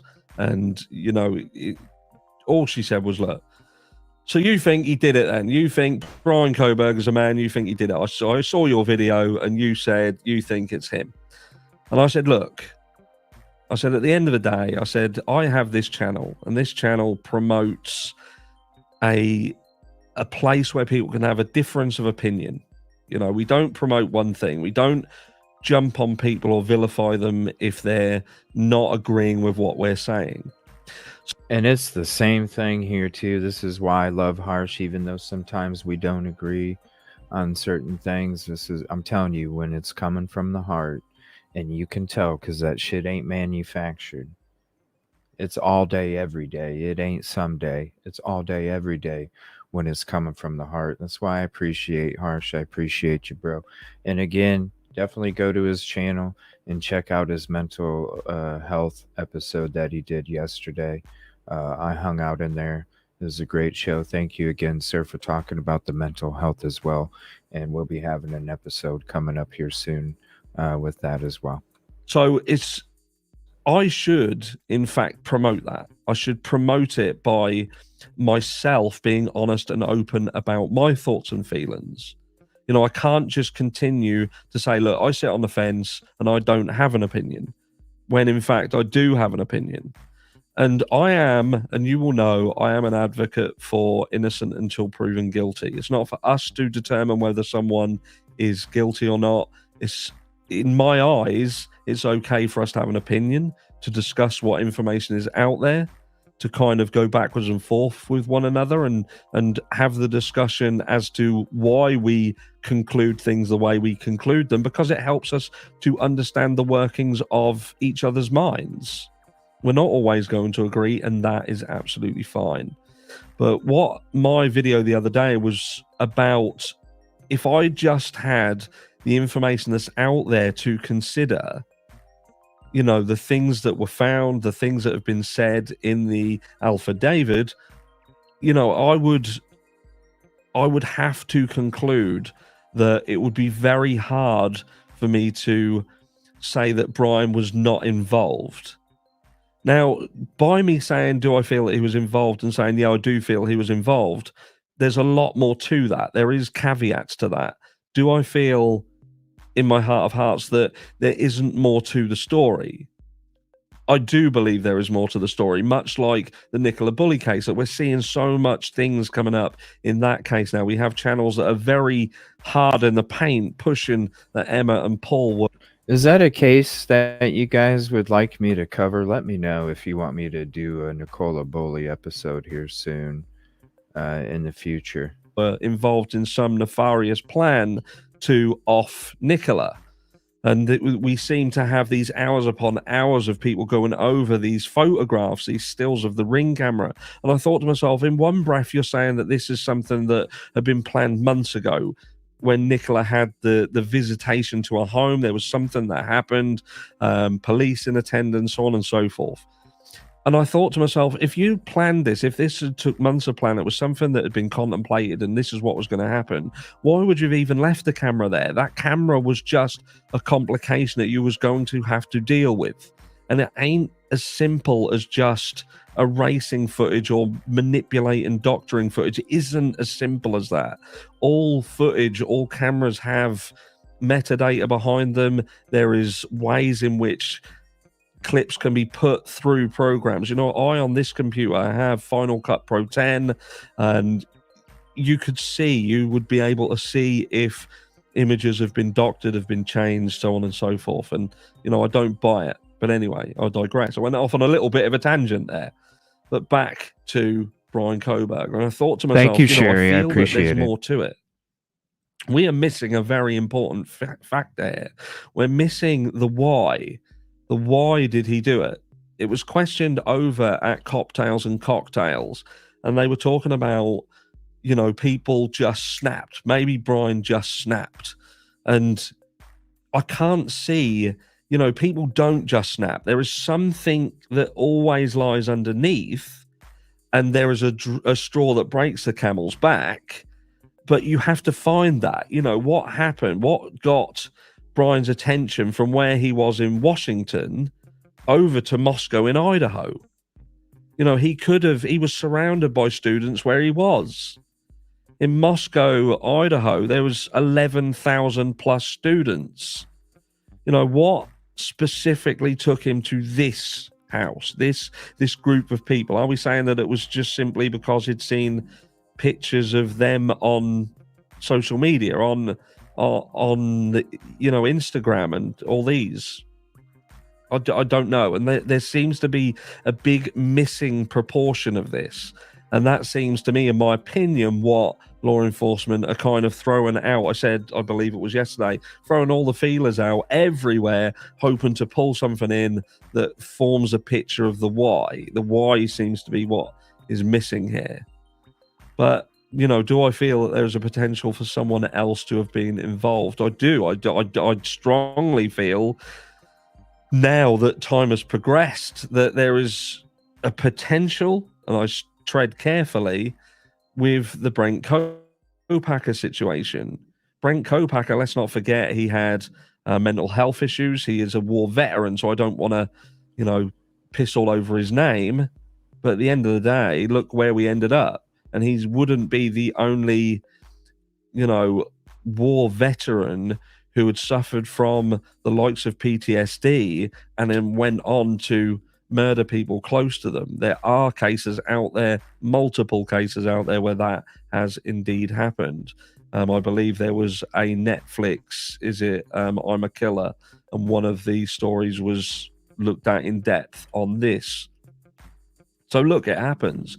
But he was in his apartment, he was threatening to kill his roommates, and it took SWAT to bring that to an abrupt close. Now, we see in the Brent Kopacker, his funeral, his documentation online, that someone had, it looks like they posed as Brian Koberger, do you know what I mean? At the end of the day, when this was posted, Brian had already been arrested. We don't know whether he's got access to internet inside. We just don't know. But yeah, and when it comes to those, you can't even trust any of them, because there's stuff written by, quote, other people, and you just can't really trust those. That's all. February of 2023 from BK. No, I don't feel that he would have put this. But the question does have to be asked: did he know him? Did Brian Koberger know Brent Kopacker? Can it be proven beyond a reasonable doubt either way? Could it be? Who knows? But I do feel that there is more to this story. And I also do have to go back to the call itself, the 911 call. There's so many things to me in that situation that doesn't make sense. It just doesn't, to me, look right. And I'll tell you for why. And why, again, I feel that this could point towards the fact that perhaps it wasn't Brian himself who was actually in the property. So we've got a situation where there was an 8-hour-ish delay between the crime and the call. Now, with respect of what happened during this kind of, say, 15-minute window, I don't believe whoever entered into that property entered in that property to do what they did. I don't believe that was their intent. But it escalated and spiraled out of control. And I believe that the witnesses, the people who were in there, the two surviving roommates, one that we've not heard anything from, and the one who has been vocal and, and has took some flack for that. But I question, if she's hearing things, she's seeing things, she's coming out of a room and she's seen this person, she cannot claim frozen shock phase and all this lot when she can clearly look back over what happened and give clear and accurate and concise information that can later be relied on in court to be accurate. You can't have the best of both worlds. You can't say, no, I was fully compos mentis, I know everything, but then easily explain away why there was such a delay in the 911 call. And in fact, the 911 call was made after other people had been called and other people were at the property, heavily contaminating the scene. And the rest is history. I've got a video on the 911 call.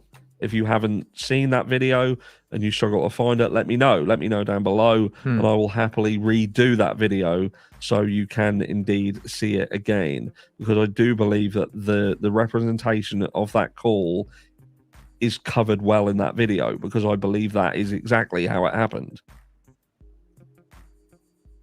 But could Where's that Brian video? Koberger actually be innocent? Could he be, and when I say innocent, could he be connected but not the person who pulled the trigger, so to speak? And I does anybody know that video? What's up, Cleo? And we covered the Crime Circus video in the beginning. That's some crazy information. And to find out that a WSU officer, sergeant, fired the fatal bullet when Kopaka was not enrolled, nor was he on university grounds. That's kind of confusing to me. Definitely confusing. And Rory, let me know if you're still in chat, buddy. believe that there is still a very strong case that there is more to this. There is more surrounding this. Brian Koberger, I've been looking over the documentation, the court documentation, especially surrounding the gag order, etc. And Brian is heavily involved in that. And he is not stupid. Well, and that's, Lucas, I deal with my own, mental PTSD, anxiety, all of these things. You know what I'm saying? I deal with, and maybe in one of these mental health episodes, I'll kind of go into some of this shit. Why I'm claustrophobic, why I have a fear of heights, things that, shitty things that have taken place, when I was a kid. And you know what I'm saying? So trust me, I understand the PTSD and all of that stuff. It's something that it's a daily thing, always has been. It's just as you get older, you thank God in my position, I'm able to kind of learn and adjust and approach and all of those things. You know what I'm saying? I know how to manage mine. So when it comes to that situation and putting myself, when you can put yourself in other people's situations so easily, like I can, because that's what my soul is. Trust me, I put myself in that situation. Not that I could ever be exactly 100 in that situation, because nobody could unless you are. But and then being experienced when it comes to the toxicity, I don't know. It just makes me question things still. So trust me, I totally understand where it's coming from. And I might, there's, when we do these mental health episodes where we discuss this and have these shows from time to time, you can check out some of the other ones we've had. I want to thank everybody for sharing their experiences on those. It takes a lot of comfort to be able to do that, and it's something that I've always just kind of not, I don't know, it's hard to talk about.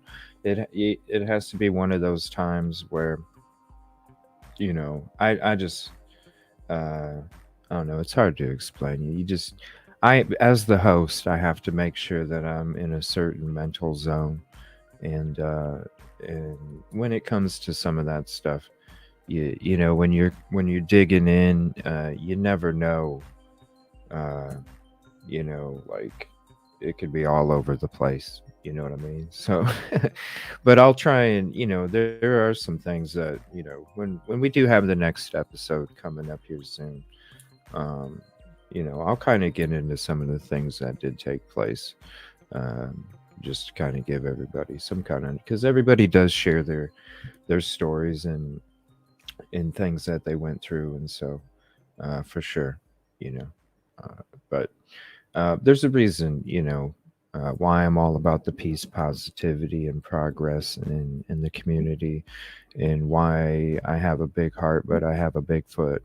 And there's a reason for all that. It's because I want to make sure that this is maintained. And however that needs to happen is however that needs to happen.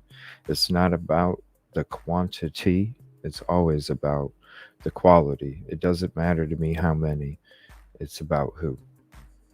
Let me see. Love him. I totally appreciate his channel so much, for real. Yeah, we all deal with it differently. That's right. Because we're all unique. We're all our own person. We are all unique in our own way. Oh, that'd be awesome. Yeah, we'll be doing that soon. We'll be doing that soon. So thank you again, Harsh Reality. Appreciate that. Let me see. Yeah, where's, if anybody has this episode on the 911 call, I know there's a few versions out there. There's a version that's like 4 hours. I think there's a version that's like 8 hours. But he said he had a version on the 911 call, and I don't know. I'd have to look. So I guess we can. Let me see here. This is publicly buzzed. They're pretty badass people too. This is just a really short clip, so why not highlight their channel too?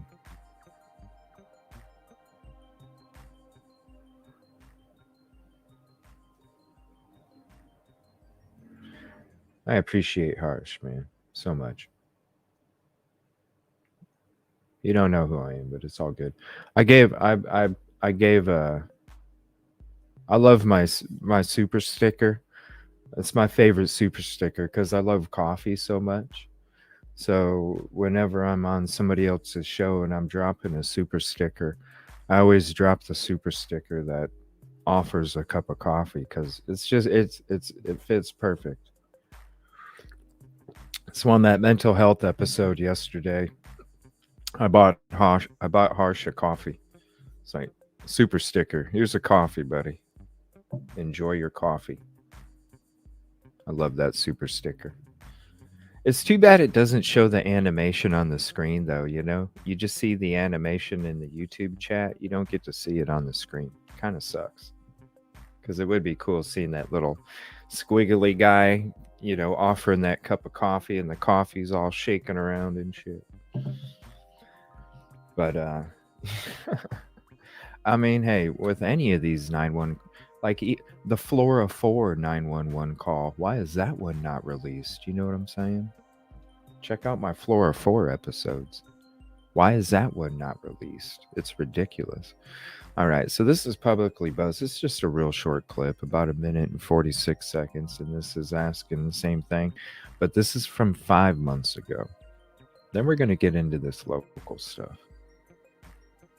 Did Bryan Kohberger act alone, or is he possibly being set up? On December 15th at the Washington State University campus, there was an active shooter situation with Brent Lee Kopaka. We know how that ended up. This is the same event that Bryan Kohberger's dad mentioned in the traffic stops. What did you say about some SWAT team thing? Or Yeah. there was The mass shooting. Well, terrifying. The university. Yeah, what university is?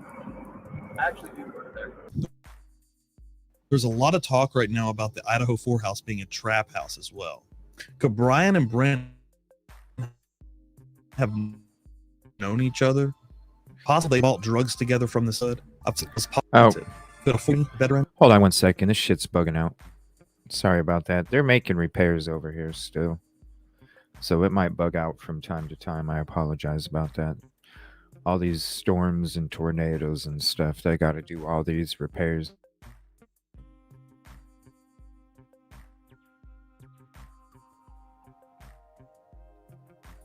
Hold on.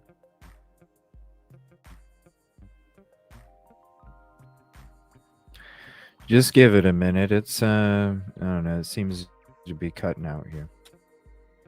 One moment.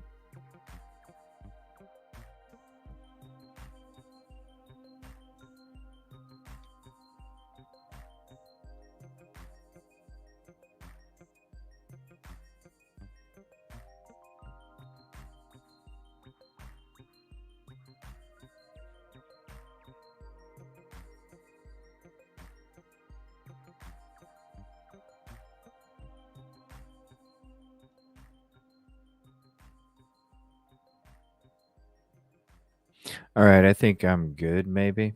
I don't know.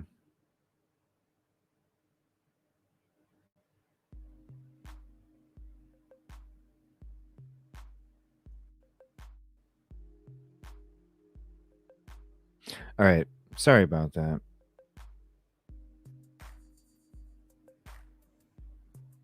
Now my StreamYard's not updating.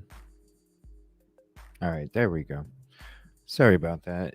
The connection's going to go in and out at different points just because they're making repairs to all these cable lines and stuff around here. Apologize about that. Let me start this over because I know it was bugging out there. This is only like a minute and something. Thank you, everybody, for hanging Did out. Ryan Koberger act alone, or is he possibly being set up? On December 15th at the Washington State University campus, there was an active shooter situation with Brent Lee Kopacka. We know how that ended up.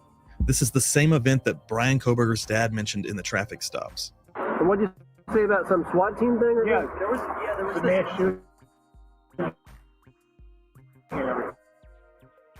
Well,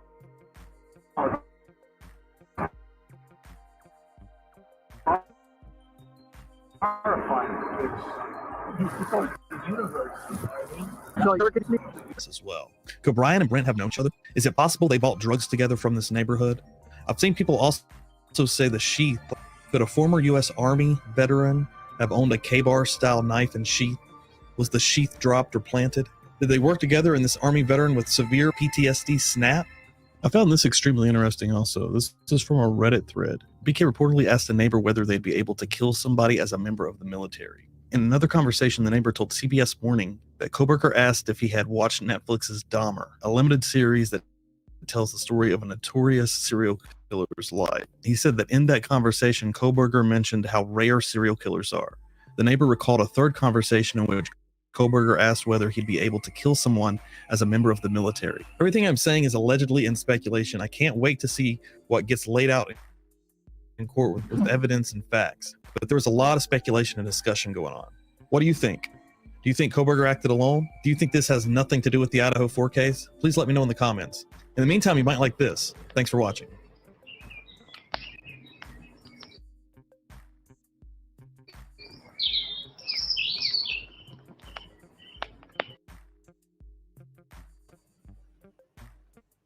Oh, come on.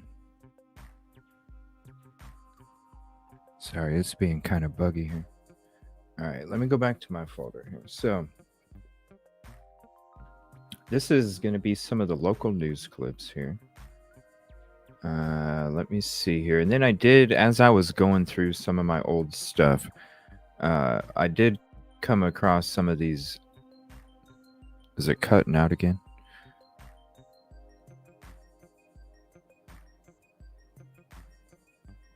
All right.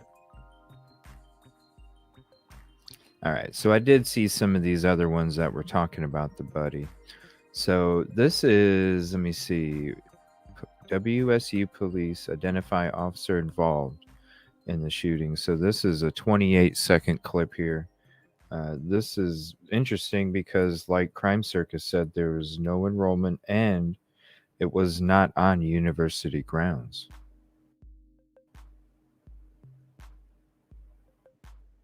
In Pullman, WSU has released the name of the officer who shot and killed a man threatening to kill his two roommates earlier this month. The school says Police Sergeant Bray Boyd killed a 36-year-old named Brent Kopacka in an off-campus apartment.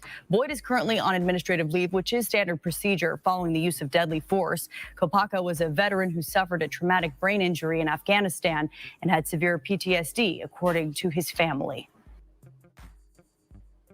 And some tense moments at Washington State University tonight. Students are back in their dorms after being evacuated in the middle of the night last night. They were woken up in the middle of the night because of a nearby crime scene. Crime 2 has actually been at the Palouse and on the Palouse since 6 o'clock this morning, covering this breaking news. Janelle Finch is picking up our coverage now with reaction from students tonight. Janelle? I've been in Pullman for hours, keeping a close watch on the crime scene just below me. Earlier today, we weren't exactly sure what apartment the situation happened in, but now in the dark of night, only one apartment on the 3rd floor is shining bright. So we can potentially assume that that is where the situation happened. And And as you can see, there is still crime tape up here at the scene just hours after police shot and killed a man during a SWAT standoff. Wednesday night, WSU students living near campus say they were preparing for their last day of finals. We had been finishing final papers in... Who did it? I'm not going to say the name, but who did it was a WSU PD sergeant. And so it was campus PD. It was campus PD, but it wasn't on university grounds, and he wasn't enrolled at WSU. And we don't know who the roommates are. All we know was that he was by himself when they entered the premises.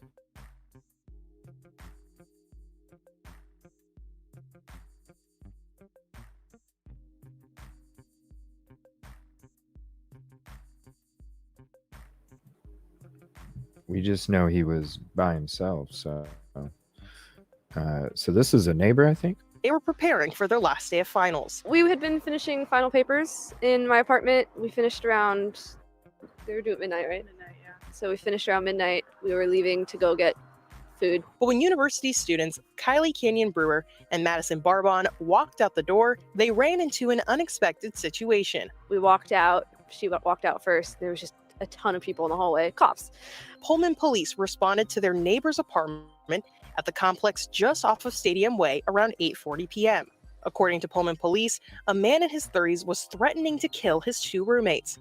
Police evacuated the building, and WSU alerted students to shelter in place. Police say the suspect's behavior escalated, and he began firing gunshots in his apartment. At the time, I thought it was really just fireworks or something like that, but very startling to hear. Students living on campus nearby say it was scary to know how close they were to an active SWAT situation. The Pullman police chief says after the suspect would not comply, a SWAT member shot and killed him. As a student, it's very scary. You don't really know, who people are sometimes, especially it being in a really big school. So you never really know if you're close to danger or, where the safe places are on campus. So it's very startling and very scary for sure. An hour and a half after the university told students to shelter in place, they were told the situation was all clear. Still, students say they can't help but think about recent crimes on the Palouse, including last month's Idaho murders. It's very scary to, the reality of what's going on right now. Pullman police say Washington State Patrol is taking over further investigation and communication. Students we spoke to living at this apartment say a mix of students and families live at the complex. At this time, we do not know the identity of those involved, but we do know the two roommates were able to evacuate and are safe. WSU police are set to reveal the name of the officer involved at a later date and time. Yeah, so you can look that up if you want to. That's interesting. I can't save that for some reason.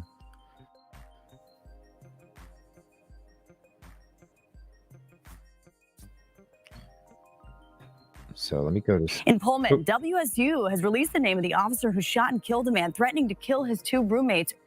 There we go. All right, so we'll go to some of these other ones here. Let me see.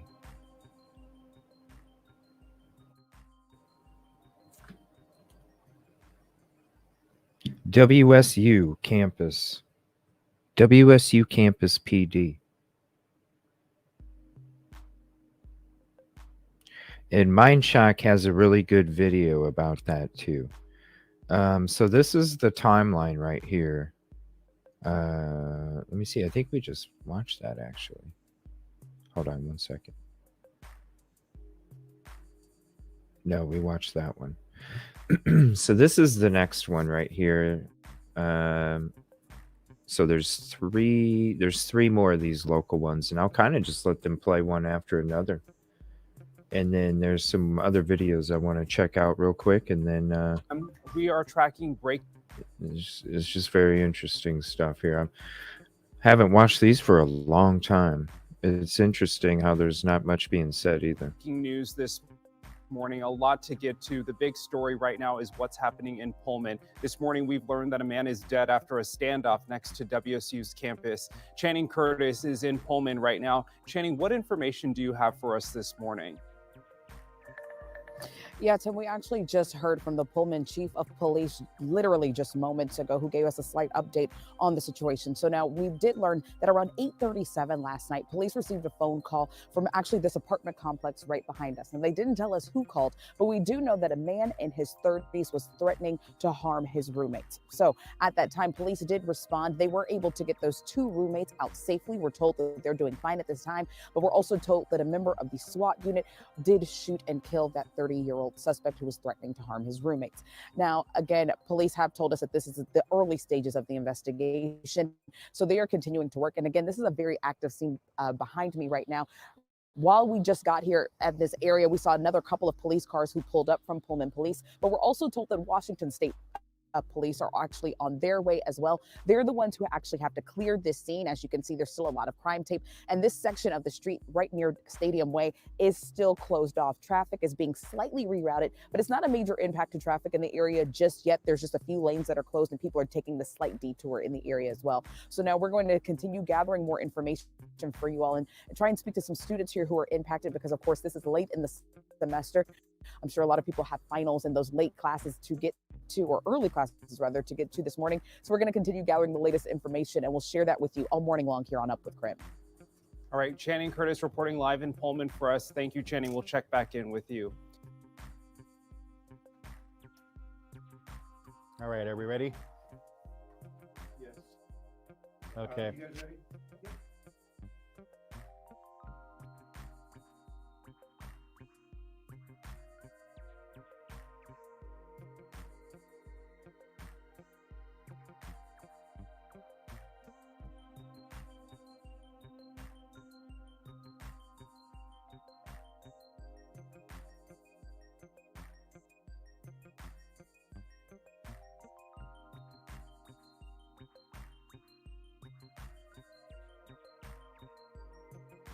All right, thank you.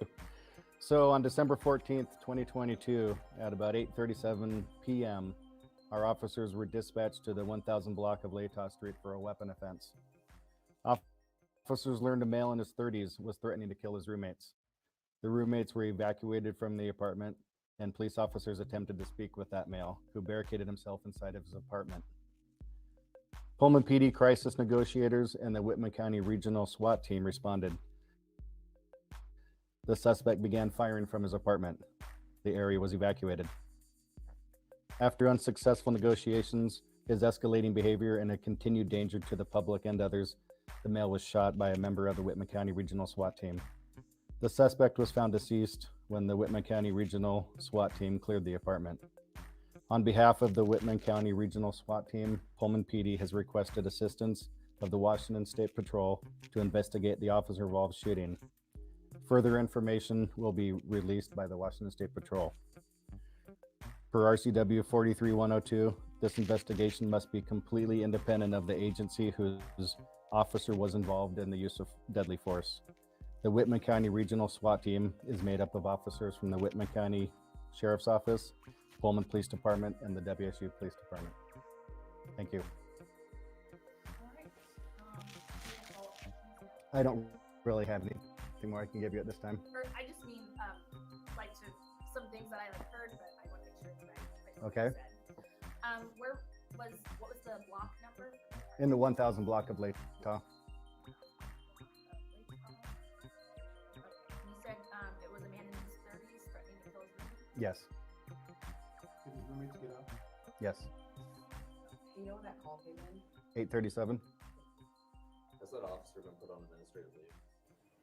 Right now, we're in the very beginning. These are some of the only news clips that I have left. These are some of the news clips that are just what's left. Like I said, I'm gonna have to go through the old show because we did look up this stuff in December, and we were going through the articles. A lot of the stuff that doesn't exist anymore, we were going through it. So I definitely need to go through that old show and kind of clip out some of the stuff that we were going through and just kind of rewatch it again and see what does exist back then that doesn't exist today. I don't know. It's weird. It's definitely weird. You're there for a hostage situation, but where's the hostages? And definitely listening to the 911 call, and then the body cams as well. I don't know. It's just something's very confusing about it all, for sure. Stages of this investigation, and Washington State Patrol will be conducting that investigation.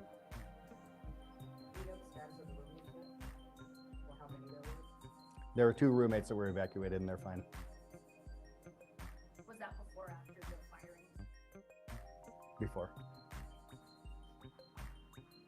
Do we know who the initial call came from? No. All right. Thank you. Wow. Yep. Hold on 1 second. Let's listen to that again. And 8:30. Yes, doesn't block of Latah. Some things that I like. Police department. All right, here we go. Thank you. I want to hear this again. I don't really have anything more I can give you at this time. Or I just mean, like, some things that I like heard, but I want to make sure it's right. Like, Okay. What was the block number? In the 1000 block of Latah. What's up, curious chick? You said it was a man in his 30s threatening to kill his roommate? Yes. All right, buddy. Yes. Do you know what that call came in? 8:37. Has that officer been put on administrative leave? Right now, we're in the very beginning stages of this investigation, and Washington State Patrol will be conducting that investigation. Do you know the status of the roommates yet? Or how many there were? There were 2 roommates that were evacuated, and they're fine. Was that before or after the firings? Before. Do we know who the initial call came from? No. All right. Thank you. Thank you for your time. Yep. Everybody come get their wires. Are they gonna be, this team gonna be, what do you want? Active for a while? Yes. Traffic gonna be shut down, Jake? I'm not sure. We're leaving that up to State Patrol. So just about 2 hours ago, we heard from Pullman Police, who explained to us, gave us a little bit more of a timeline of events as far as what happened here. So they told us around 8:37 last night, they received a phone call from some people who lived in an apartment complex not too far from where we are. Right now, we're at Stadium in Maine here, just right across from WSU's campus.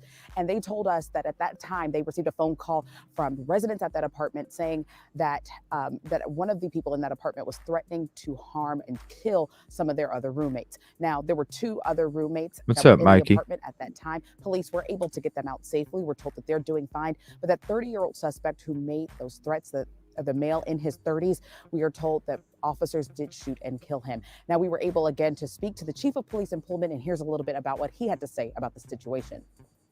His escalating behavior and a continued danger to the public and others, the male was shot by a member of the Whitman County Regional SWAT team. The suspect was found deceased when the Whitman County Regional SWAT team cleared the apartment.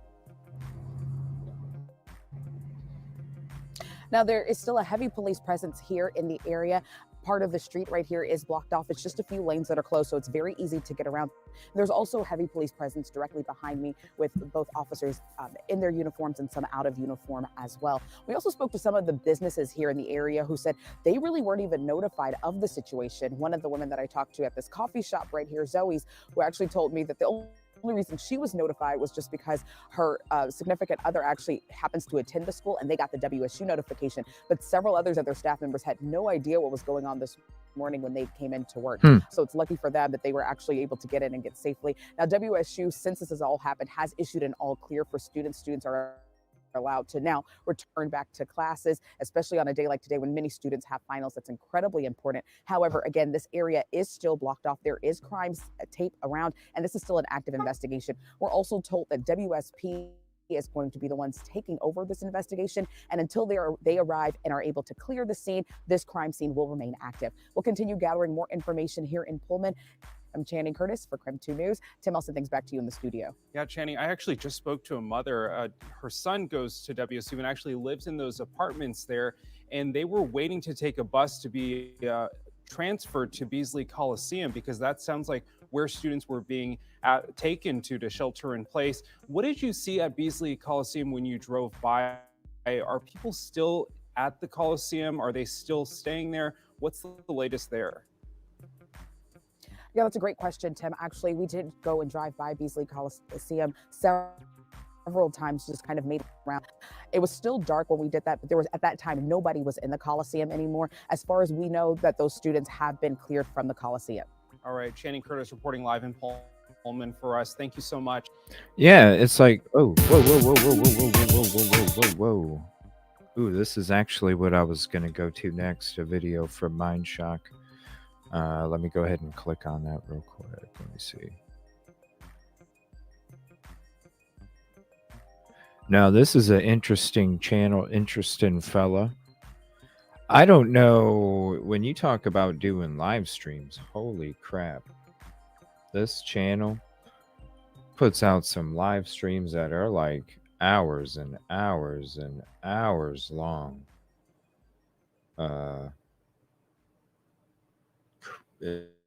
Crazy amount. I don't know where they get their energy from. Crazy. But this is Mindshock, an interesting channel here. And this, yikes, this is a video kind of talking about, is there some kind of cover up? So as we're, and this is from also 3 months ago, March 6, 2023. So it is a little bit older. I'm going to get to some of your chats real quick, and then we will get to this video. Not a lot of stuff being said, but at the same time, it was early in the investigation, and also there wasn't much that was released after that. So I'm definitely going to have to go into that old episode and I don't know, see what we can see that doesn't exist anymore. I don't know, Commercial Zone. Who knows? You definitely, you know, I even thought about going through some of the shows where she was on and kind of rechecking out, because she did talk about Hunter Johnson as well. So who knows? Well, that would be up to the legal team, I imagine, and medical professionals. Let me see. Let's see. I heard about some new gun law. What's up, Mikey? I heard about some new gun law in Florida or something.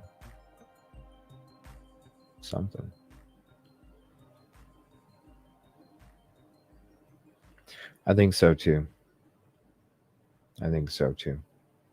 Glad you're doing better, V Slims. Again, thank you everybody for being part of this community here. Appreciate it.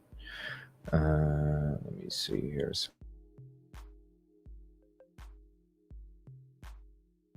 You know, with you know, a campus officer, one was the one that allegedly fired the fatal bullet. And again, I apologize if the connection drops here and there. There's still, with all the storms and the tornadoes that came through within the last week, a storm specifically yesterday, crazy ones that came through. Cable company still says making repairs, so I apologize if we cut out every here and there.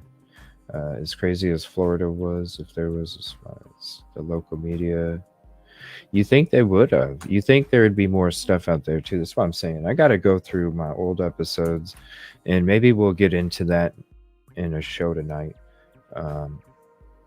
where we kind of go through that old episode and kind of go through and see what we were going through, you know, articles and video wise back then. What is gone? because I know we were checking it out there for a couple nights. We were checking it out. All right, so let me get to this Mind Shock video. And this is talking about like some kind of a cover-up. So I see a lot of that stuff in chats. We'll go ahead and, again, this is from 3 months ago as well.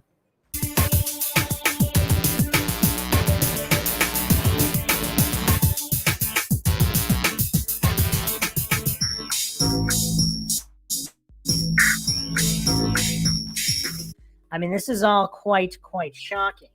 So here is another bizarre oddity. Cops responded to horrifying hit and run outside Koberger's home on the night of the Idaho murders by Arunava Chakrabarti, January 19th. Multiple outlets have reported that authorities responded to a crash in front of the suspect's home, which resulted in 2 pedestrians being sent to a hospital on the night of the Idaho killings. Police were called to report of a crash in front of an apartment complex on the Washington State University campus in Pullman, Washington, around 11:40 p.m., the night of November 12th. The apartment complex, which serves as a residence for mainly graduate or PhD students, had been home to Koberger since August, when he relocated from his home in the state of Pennsylvania to start a PhD program in criminal justice at the university. Just 3 hours before the suspect left his home for Idaho, police arrived at the bloody scene to find 2 pedestrians, a male WSU student, and a woman with injuries after being struck by a car. The driver was already at large by then. According to insider Turner Gardner, said that a man had been thrown from the road and a woman lay face down screaming. It was horrifying. She said of coming upon the scene just before midnight, November 12th, I heard a screech and a loud bang. Another witness, Andrea McKenzie, 25, told the outlet it was scary. So coincidentally, there's a hit and run involving 2 individuals on the night of the murder. What is going on here? How often does that happen? As often as SWAT standoffs? Because let's go to this angle, which is just very, very curious. I've gone over to the previous episodes as well. Make sure you check them out if you haven't checked them out yet. Who is Brent Kopaka? Internet wonders if Brian Koberger knew the Army vet gunned down by SWAT team. By Payush Arora, January 18th. The latest point of contention among these online sleuths seemed to be the possible connection between Koberger and Brent Kopaka, a U.S. Army vet who was fatally shot by a SWAT officer during a standoff near the Washington University campus. Koberger, who is currently quartered in the Latah County Jail, was arrested in Pennsylvania for killing Gonzalez, Chapin, Kernodle, and Mogen in their off-campus home November 13, 2022. He was living with his parents, Marianne and Michael Koberger, in their Poconos house, where the police also found the white Hyundai Elantra, which they had been searching for many weeks. The same vehicle was pulled over by Indiana police December 15th, just 2 weeks before his arrest. Authorities earlier revealed that Koberger and his father were pulled over twice within a 9-minute time span on I-70 while making a 2,500-mile cross-country trip. The Indiana Police Department also released body cam footage of the said incident. In one of the videos, Koberger was seen discussing an incident near Washington State University where a SWAT team killed an armed man amid a standoff. Now, that is very, very curious, because how often are these SWAT shootouts occurring at WSU? Or is this really the only time? Yet another theory here. Brian Koberger, framed by security guard from University for Idaho murders, claims family member in Facebook post by Veronica Stava, January 14th. Since the murder, several online sleuths have combed through the victims, suspects, and their families' publicly accessible information, including social media profiles on various websites. Recently, a Twitter user unveiled a chilling post from a Facebook group where a Facebook user claiming to be Koberger's relative has allegedly tried to prove his innocence and claimed the Idaho murder suspect was framed by his university security guard friend. The Twitter user shared these claims and wrote, say what Kreinberger... I know the talk is kind of odd, and it's really fast. So, courts, as soon as the video's done, that's when you would know that the talking's over. I'm not necessarily so focused on, the type of voice. I'm just looking at the information here, because it is... there's a reason that I share channels, videos, and stuff, because I feel like it's great points and it has great messages and great information as well. I apologize if you can't. I really understand. So when you see the video gone, then just go ahead and unmute it. I apologize, but it's a lot of information to think about as well, since we are on that topic. Family member posting on social. Say what? Brian Koberger, family member, posting on socials. Along with the tweet, the user shared a screenshot of the text that reportedly Koberger's family member wrote anonymously on Facebook. The screenshot reads, "I'm posting anonymously because Brian is my family and you people in this group act like vultures and rabid raccoons. Brian is innocent and you will see he has been framed by his drug partner friend, the security guard from the university." Wow. It's a pretty bizarre theory here. They were doing drugs together in the parking lot as they had done numerous times, but when security guards started acting like a peeping Tom outside the girl's window, Brian left the security guard and drove back to his apartment. The reason the phone was off is that because the battery was flat and the security guard was using the car charger. Brian put his phone on charge when he left the parking lot, and he switched it back on when he was near his apartment because that's how long it took to get the charge going. It's a very specific theory here. Brian's knife was in the car and security guard was holding it because he used it to chop the cocaine lines. Yes, I said cocaine because Brian stopped heroin years back and substituted the drug with cocaine. He has tried so hard to stop everything, but he's an addict and he has had bad migraines, so the cocaine actually helps him. He had no idea. Yeah, we read through those. We had a show on it where we read through those posts. Here's a link to this video if you want to share it to your playlist, and definitely check this video. I mean, I know he talks fast, but there's so much information, and that's why it's a 12-minute video, but there's enough information where it would have been a 20-minute video. So definitely just check it out sometime. I know there's a lot of information, but it's stuff to really make you think since we're on this topic. Security guard was going to do what he did, and he just wanted to teach the security guard a lesson by leaving him behind. Brian actually feels terrible that he left this maniac behind, but it's not his fault. You people need to stop with these singing videos and funny pictures. Do you guys want me to slow it down? I'll slow it down. I did that with Harsh's video, and it made it sound really odd. But here, I'll switch it to 0.75, okay? And let me know if that helps. Brian and my dad, or we will sue you for everything you See, have. it just sounds All really of you odd. Just get a life and stop playing Facebook detectives because you are just a bunch of bored losers that have no morals. Okay, very curious post here. So let's get to the most mind-shocking information here again regarding this security guard. So on the previous Mind Shock episode, a poster posted this. The guy killed by SWAT worked at Idaho University as an IT tech. Note the computerized camera system on campus went down the night of the murders.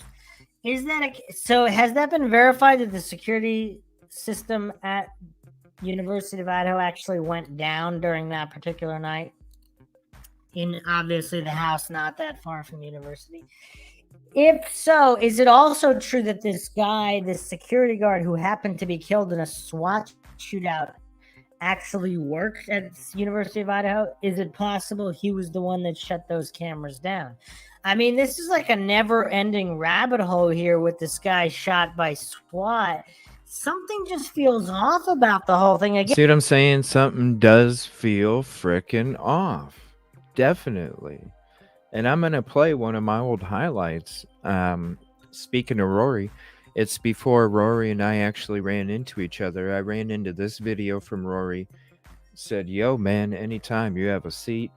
A couple days ago, he saw one of my videos, put a comment in it, said, hey, buddy, what's up? I said, yo, man, you're more than welcome to come on anytime. And then we started having him on the show.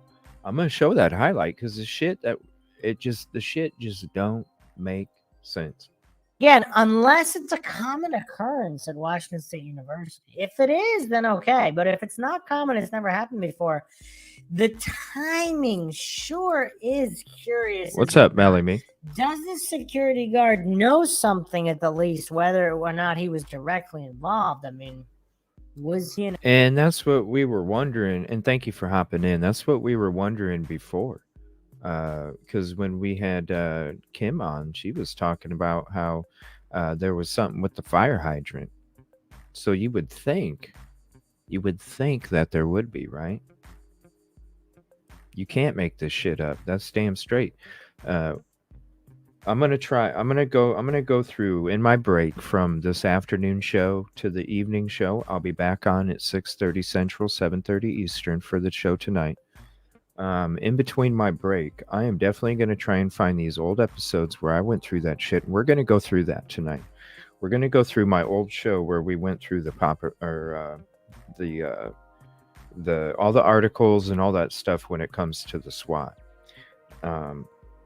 So I'm definitely going to go through those, figure out the timestamps of those. We'll go through those tonight, see what's taken away, because I know what we had on there isn't gone because it's still on the freaking old episodes. So we're going to go through that. I possibly might read the Papa Roger stuff again. I've had it for a long time, and it's something that I still haven't got to. So maybe we'll do that tonight, and we'll kind of get into more of some of this other stuff too. So I'll be putting out a notification after the show's over for tonight's show, and you can go ahead and hit the notification after this one's over, and we'll see you back tonight if you're available. So yeah, you can't make this stuff up, and it's definitely interesting. Definitely save this to your playlist and check it out, because just like Crime Circus's video this morning, that we definitely need to check out again. It's, I don't know. I think I need to take some notes on these two videos, because it's a lot of information, and they're bringing up a lot of good questions. An accomplice of some kind. Now, if it was a friend, security guard, whatever, who he did drugs with, I mean, obviously they would have Kohberger's DNA. They could frame him. Again, we don't necessarily have motives, means, opportunities. Also, if they had his phone, or some people allege that whenever a phone is cloned, it could still show up as pings because the cloned phone has a cloned SIM card or whatever, so it would bounce and show the same positions as if it were his real phone. Like, I don't know if anybody's answered that. Like, what happens when a phone is cloned? Are there two sets of pings for where the phone really is? Or if the original phone happens to be off and dead, and then it's just the information from the cloned phone, how would that work? I mean, we have a lot of problems here. We have multiple pieces of evidence that points to at least more than one perpetrator. May or may not have included Kohberger. I mean, there's a lot that does not add up here.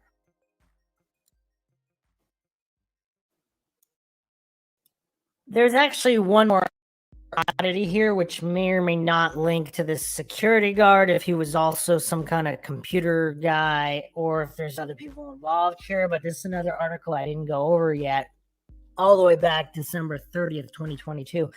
Also on Mia by Tuhin Chakraborty. Idaho murders. Kaylee Gonzalez's LinkedIn account was active 12 hours after the 911 call, says sister. New video circulating on social media platforms appears to show Kaylee Gonzalez's sister Olivia showing a screenshot of Kaylee's LinkedIn profile. The video was posted on several social media platforms, including Reddit, where the voiceover on the video reportedly said that the screenshot revealed that Kaylee's account was online 11:33 a.m. November 13th, which was 12 hours after the initial 911 call was made. The video also revealed that the account was shortly deactivated after this. Kaylee's LinkedIn account now supposedly shows a message: the content is unwanted or harmful, as the reason for deactivation. The voiceover on the video also claimed that Olivier showed one email where she messaged the Moscow PD to ask why they deleted Kaylee's LinkedIn, to which the police department reportedly replied it was illegal for them to do that and it was not them. The video then ends with a question asking who logged into Kaylee's LinkedIn and why only her LinkedIn profile was deactivated while all her other social media accounts are still active. Several netizens pitched in and expressed their thoughts on the new information. As one person wrote on Reddit, probably LinkedIn. Social media companies often deactivate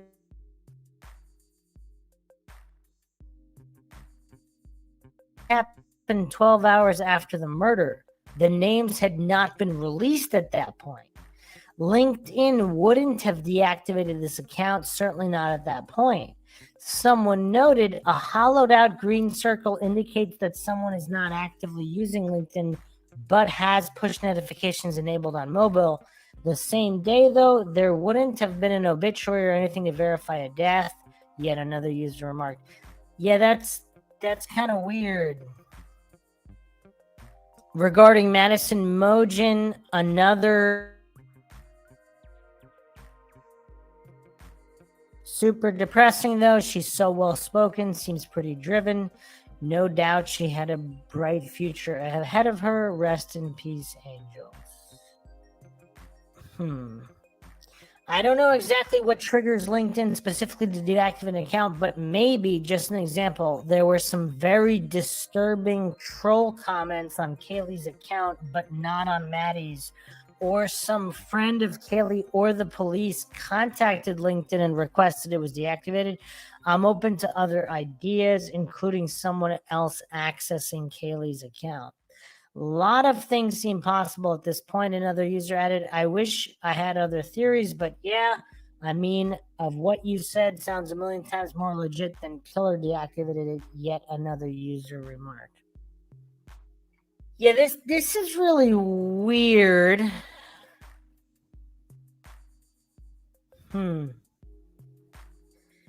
Yeah, I mean, is it possible she was logged in, didn't log out, but doesn't that, I mean, I guess if you change your settings, would it continue to have you logged in? Is it possible to be logged in permanently? And then some kind of battery went dead and it logged out? That's the only thing I can think of, unless this is some kind of a weird... Well, I mean, that would only explain the being logged in. That wouldn't explain why the account was terminated before the names were made public. So, yeah, there's a lot of curiosities, oddities in this case. Plenty more to come. I mean, there's so many more questions here regarding Kohberger, motives, motivations, the timeline, whether or not other parties were involved. But yeah, this whole SWAT shootout thing, I keep coming back to that. That's weird. And then there seems to be a lot of weirdness at the frat and sororities again as well. I mean, just coincidentally, out of 10 sororities, the only 2 that are on probation are the ones that the victims belong to. I mean, that's a little weird. I mean, you could think one of the victims might have belonged to one of the ones that weren't on probation, but nope. The only 2, 20% chance for 3 individuals to all belong to that 20%. I mean, we're talking exponential right? Odds here. This is, I mean, not, this isn't a lottery win, but it's definitely a little weird. Definitely a little weird. Coming right over a lot of Halloween weirdness. I mean, reports of some random guy in people's homes. Lot of bizarreness going on in this case. Obviously, the coverage will continue. Oh, shit. I mean, I know that was a long video and the voice, was kind of crazy, but at the same time, it's like, it's definitely good points. We did talk about a clone phone. Cassie had a theory about that. I know your baby's going through some teething. If you are available, Cassie, I'd love to have you up on panel if you'd like to talk about that. It's something from a long time ago. Let me see here, because I was going to kind of show you where we kind of ran into Rory, and I want to thank him for his support for the show as well. Appreciate you, bro. And I'm definitely going to be helping you and Tommy out with the StreamYard. I can't wait to help you get you ready for your first live, bro. I think it's going to be a great addition for your channel, man. And like I said, any of these new content creators, we got a lot of new ones coming in. I am more than willing to help you guys figure out the StreamYard, the whole process, show you the ropes, because I would have appreciated if somebody would have showed me. I had to learn everything, the whole show, basically on my own, and with the advice of some of the members here from the beginning. And so I'm definitely always willing to help uh, anybody kind of help get their voice started, because I think the more voices we have, the stronger we become. So, yeah, I'm telling you, you guys got to check out my just the video section and look at all the different highlight videos. I don't make shorts; it's too much of a pain in the ass for me. I just make highlight videos that are anywhere from 2 minutes to 20 minutes. That just kind of highlight different things that we go over, or even some of the news that comes out. I appreciate that, Turquoise. I really do. And thank you, everybody, for hanging out today. I know there's a lot of stuff going on, a lot of people streaming, and I appreciate you being in here. I'm not going to keep you too much longer. I'm going to be doing these daytime shows and do the nighttime shows as well. So I'll be back tonight. We'll be making a notification for that after this one's over. So I'm going to show you the video here that when we actually, since we're on this topic, the video about, this is when I ran into Rory's channel here. This one I think is like 17 minutes. But this is, let me see here. Now, this is the one before. And then after that, let me see here. Actually, no.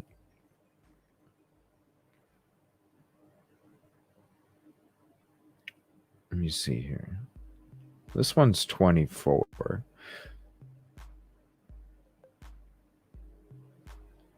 So this is when I run into his channel. Again, here's the link to this highlight. And if you want to take a little break, go ahead. Here's the, whoop, hold on one second. That's just the description. Let me put the link into it. It's about a 24-minute video. And I'm going to go ahead and play it. And then here's the link if you want to save it. If you need to take a break, go ahead and take a break. Save this for later, and then just come back to the show after 20 minutes or so. And then we'll be on to the next one. So there's the link for that. And this is kind of the whole kind of connection of it all. We're going to play it this afternoon, and then we'll just chat about it tonight in tonight's episode. And let me see here. So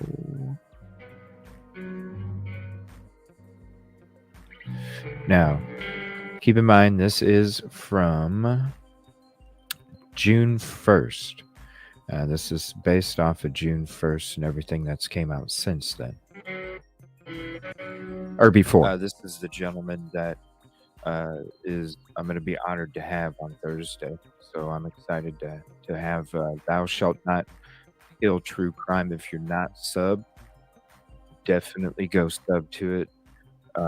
Amazing content. And we just ran into him a few days ago on the recommended. Just came up on my feed a few days ago, and I checked out a video and I was like, awesome. And I went ahead and commented.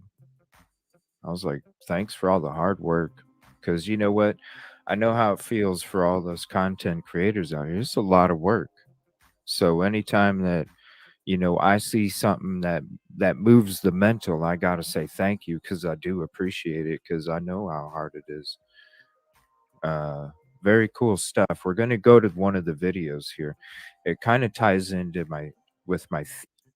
what I got going on up here in the mental and this dude's mental. Oh, we're going to have some great conversations. I can't wait. Great channel. So if you're not sub, definitely go. You guys got to see this though. Brian Koberger.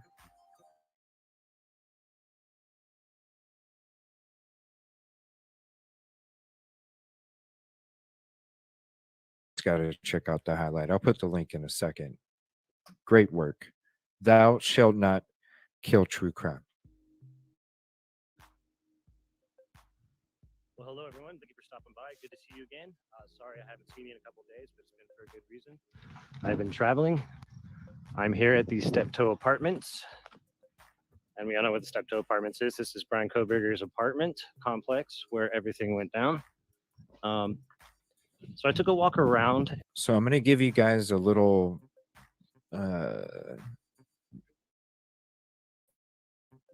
bird's eye view of where we're talking here.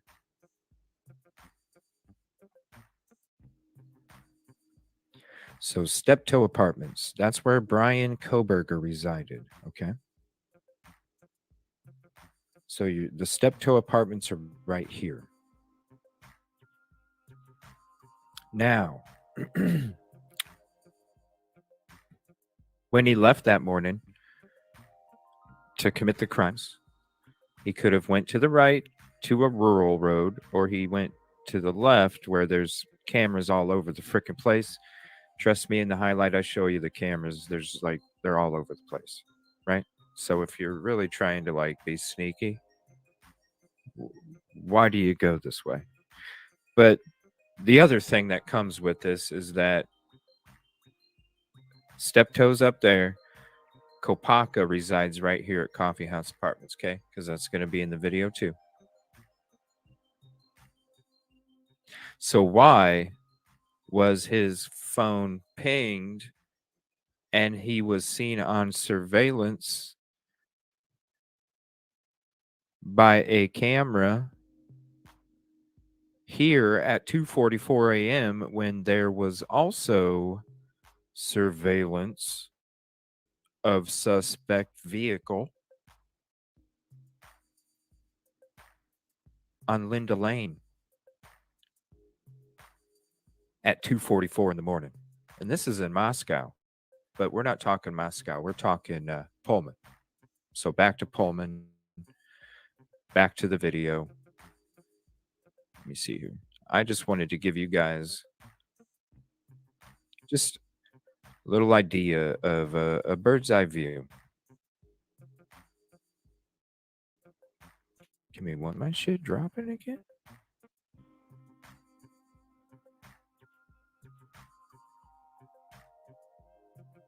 All right. Thou shalt not kill true crime. Here we go.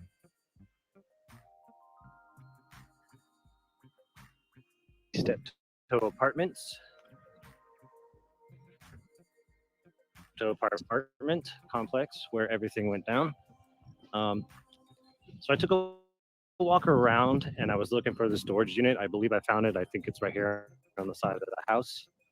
So I'm going to be doing a series of videos while I'm in Moscow. So this first part, we're going to start at Brian's apartment.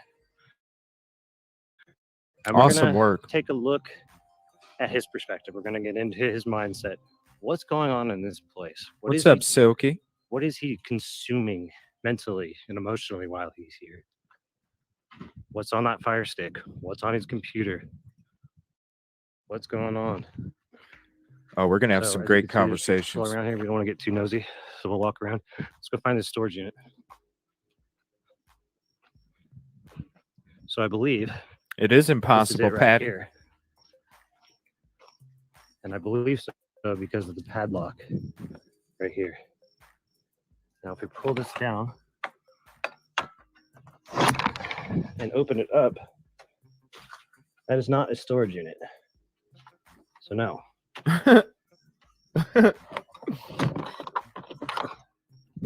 So I have yet to find the storage unit, which is fine. So what we're going to do today is not only walk around in Brian Koberger's shoes from his perspective, I'm also going to go to the Coffee House Apartments. Now, this is important because he stopped there 2 times in that morning. 2. Why would you do that? That makes absolutely no sense, and I'll tell you why, and I will show you why. Because me and him are like this. And we're also going to go to the Jack in the Box, but that will be for tomorrow's video. And I'm going to go there and eat the Koberger special. I call it the Koberger special because it was vegan tacos, and that was the only thing that he could actually eat there. So, all right, guys, let's go to his front door and get into his mind.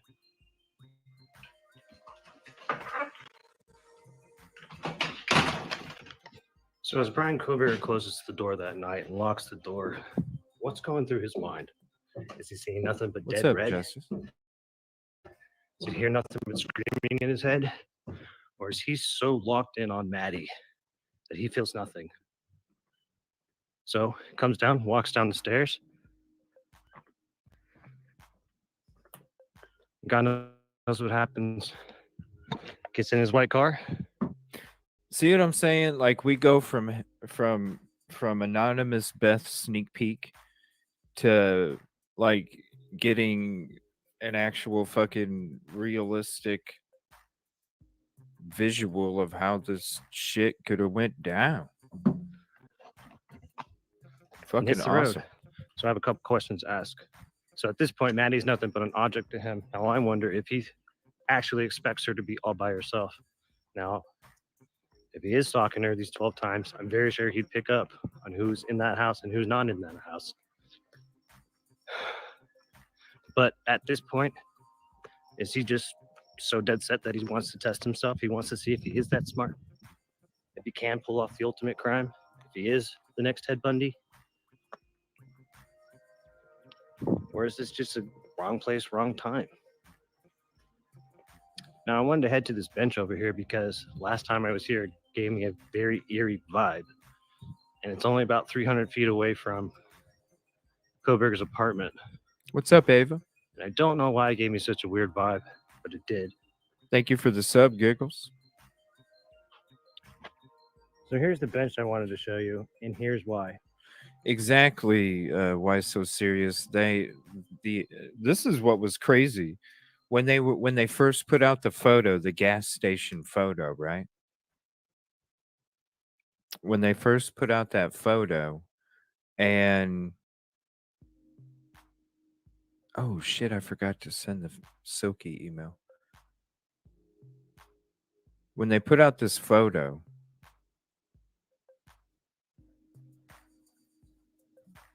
and they put out that they were looking for a 2011 to 2013 Hyundai Elantra, and the amount, when we found out like how many freaking white Hyundai Elantras in that time period were registered in that area, it was like, how many people fucking drive that many fucking of the same car? Like crazy. It was crazy.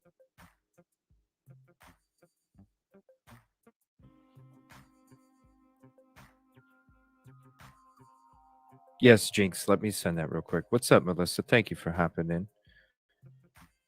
Aw, hope you did too. Hope everybody had a good Memorial Day.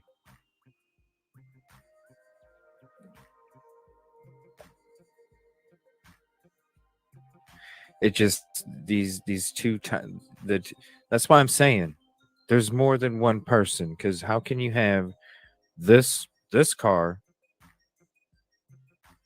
2011 to 2013,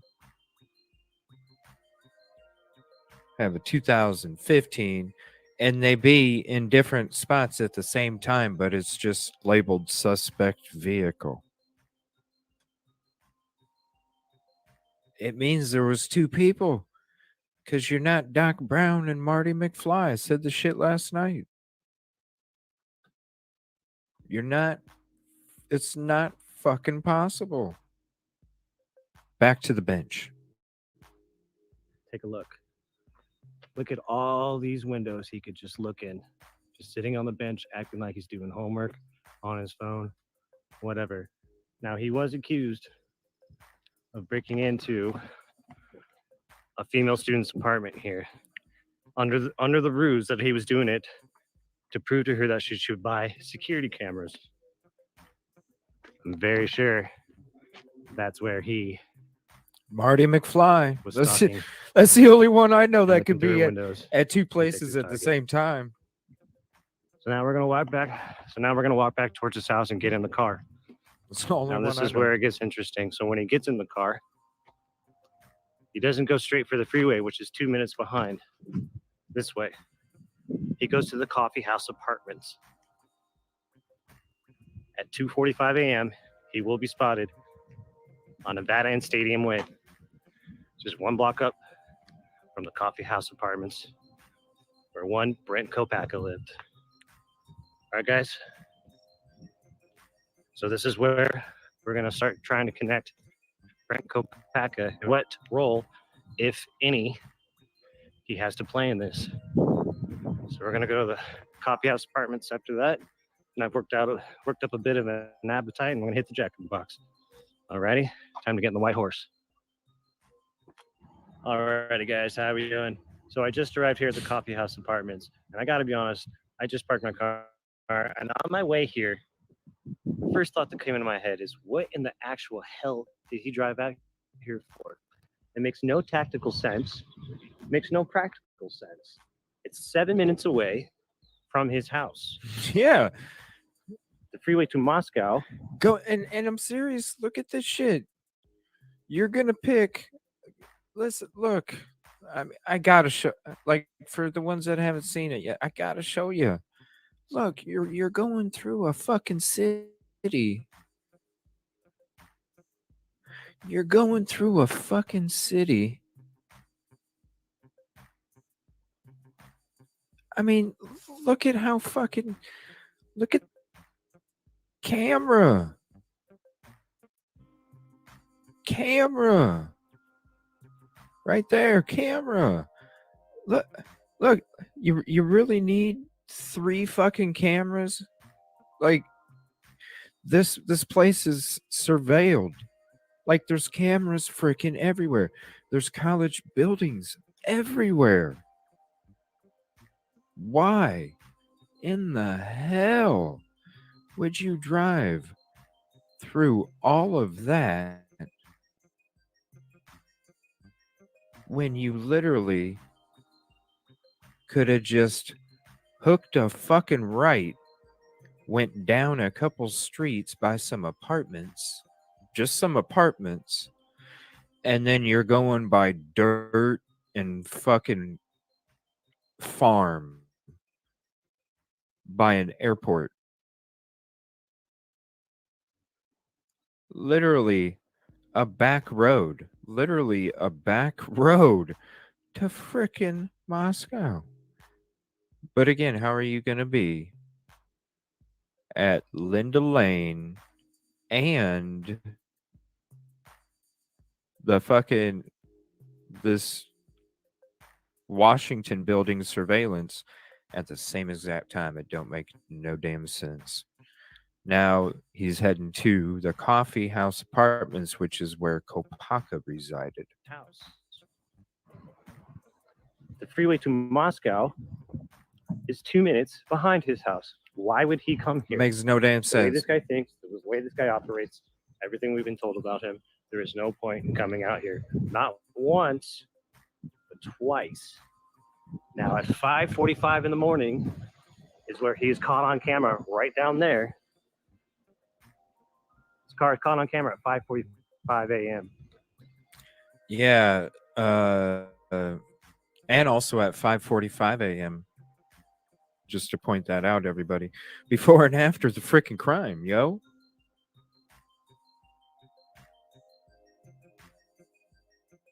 Like, what the fuck? And I know what you mean. Why so serious? The last freaking...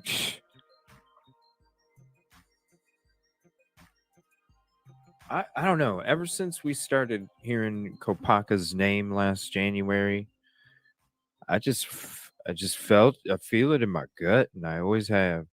And somebody put the perfect comment in my highlight today. You know, they said thank you! Exclamation point! Exclamation point! People were telling me I was fucking crazy, and I'm like, I feel you.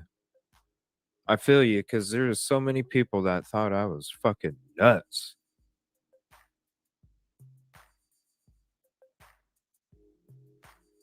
Just think about it.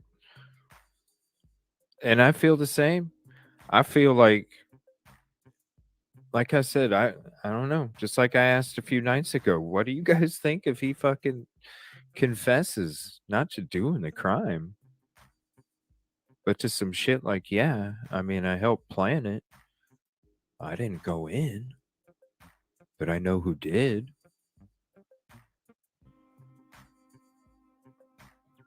with all of his little, all the little studies and all this shit. You know, his muscle was up here. That's where his muscle was. So he thought. Mr. Leaving my phone on as I'm leaving my apartment to go pick up Kopaga. But 20 skin sales on a sheath. No wonder the defense says, yeah, or the prosecution says, nah. What's up? We're just checking out this old episode that I did where this is before Rory and I had him on the show a couple days after I made this highlight. The day before I was talking about some of the Google stuff that I was going through in this one. And that's when we ran into him and I threw him a message. He threw me one back and then we ended up hanging out. Rory, you got an open invitation for tonight. We're going to be talking more about this stuff. We're going to be checking out more of the BCK BLK, the crime circus, the whole dog collar stuff, the Papa Roger stuff. We'll be getting into that tonight.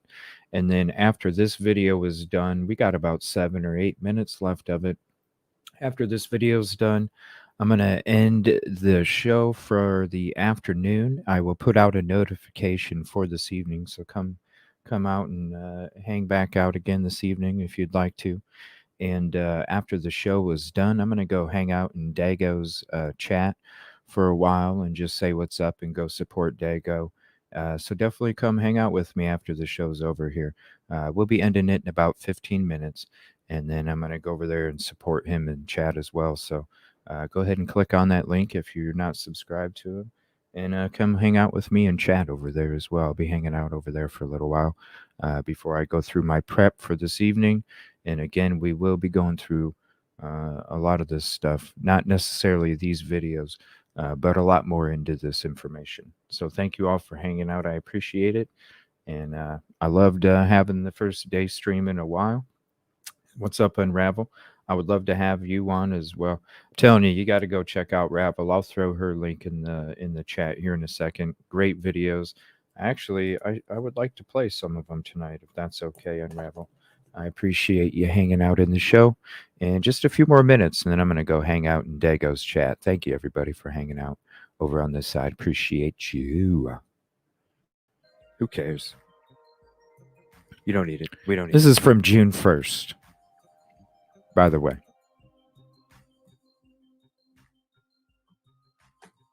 All right, back to this video. This is where Kopaga is. Coffee House Apartments, Pullman, Washington. If you want to put it in your Google. Twice. Now at 5:45 in the morning is where he's That's caught true on camera, too. right down there. That's true too. His car is caught on camera at 5:45 a.m. They only needed probable cause. That would be about an hour and 45 minutes after the crimes occurred. I feel like it more and more as every I've day, stated Melissa. previous, at 2:45 a.m., he's spotted behind the building. Why did you come here twice? Are you here to pick up Brent Kopaga? In the morning.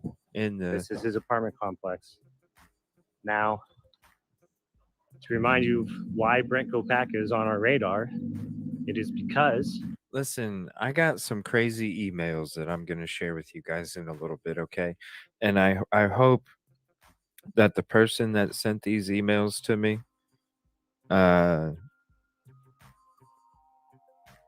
they gave me some information to check out as well. Seriously, I hope you're comfortable. If anything, you can call the live call-in.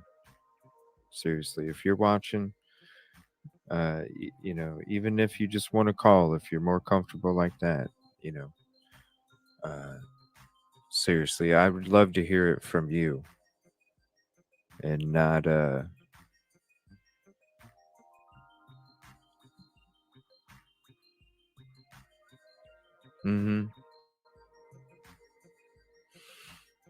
cray.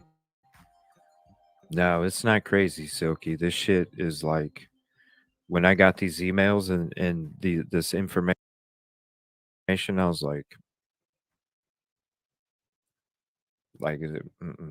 no, this is shit that's like, you know what?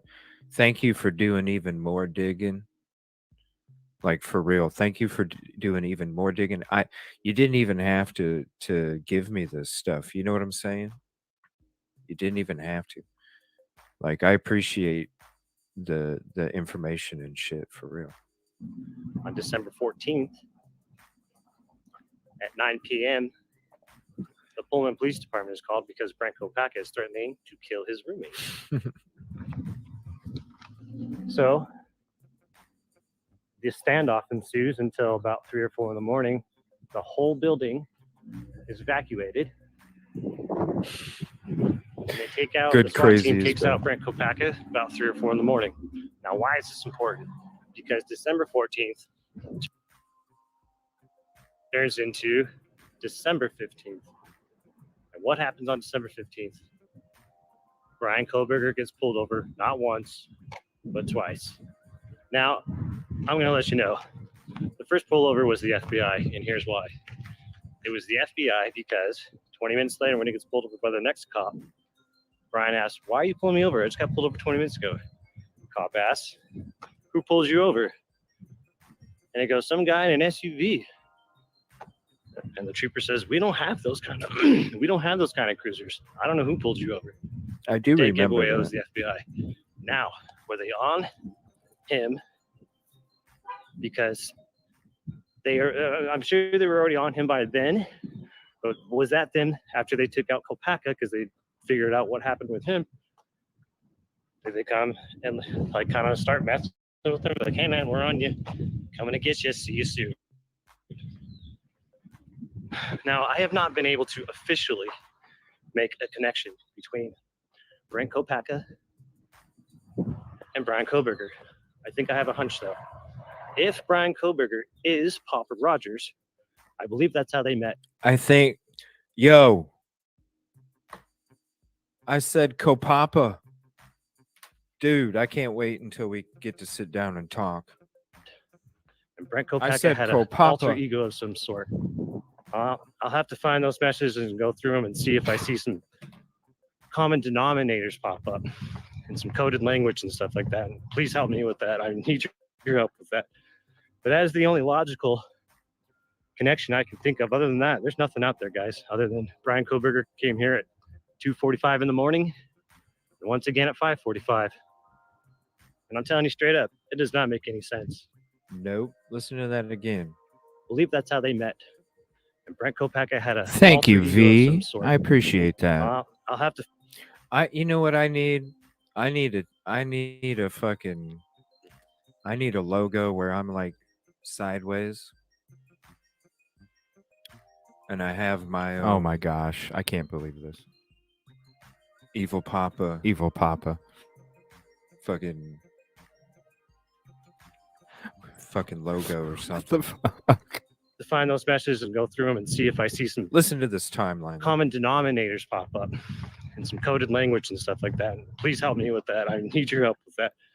But that is the only logical connection I can. And they do deny it, Lucas. We went through the article showing how they denied being part of those pullovers. We went through that article. Mishy Gal again, shout out to her. She's always supplying some awesome information too. I know she was talking about digging through something last night and having it for maybe tonight. So we'll see what's up. Appreciate you, Mishy Gal, for real. Think of. Other than that, there's nothing out there, guys, other than Brian Koberger came here at 2:45 in the morning and once again at 5:45. And I'm telling you straight up, it does not make any sense. All right, guys, that's all I got for you today. It was an absolute pleasure being out here. I got plenty more coming up from everything went down. Whoa. Yeah, great fucking video. Again, man, I can't wait. This is gonna be interesting as shit. Now we don't agree on everything, you know what I'm saying? But I'm telling you, like, seriously, sub if you're not. Amazing content creator that's out there. This is what I'm saying. I can't wait. I can't wait until we get to have him on, and we're just gonna sit here and talk Kopaka and Koberger and Jack in the Box and all this shit. I'm excited. We're on the same wavelength here. That's for sure. Well, everyone, I hope So thank you everybody for hanging out tonight. Thanks for checking out the show. Thanks for checking out the highlight. Thanks for your company and conversation. I appreciate it. And please, great content right here. Definitely sub. Yeah, definitely Thou sub. shalt not kill true crime. Yes, definitely sub over there for sure. Let me get my music turned back up here. I'm going to go ahead and end the show. Like I said, I'm going to be going to hang out in Dago's chat. So definitely follow me over there if you'd like. And I'll put out the notification here as I'm hanging out in Dago's chat. I'll put out the notification for the show this evening.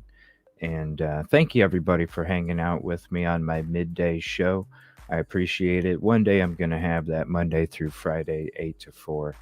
And that will be a dream of mine one day, 8 to 4, baby. All right. I'll see you guys in Dago's chat. And I'll see you guys later this evening. Hope you have a peaceful and positive afternoon. Appreciate y'all.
Thank you.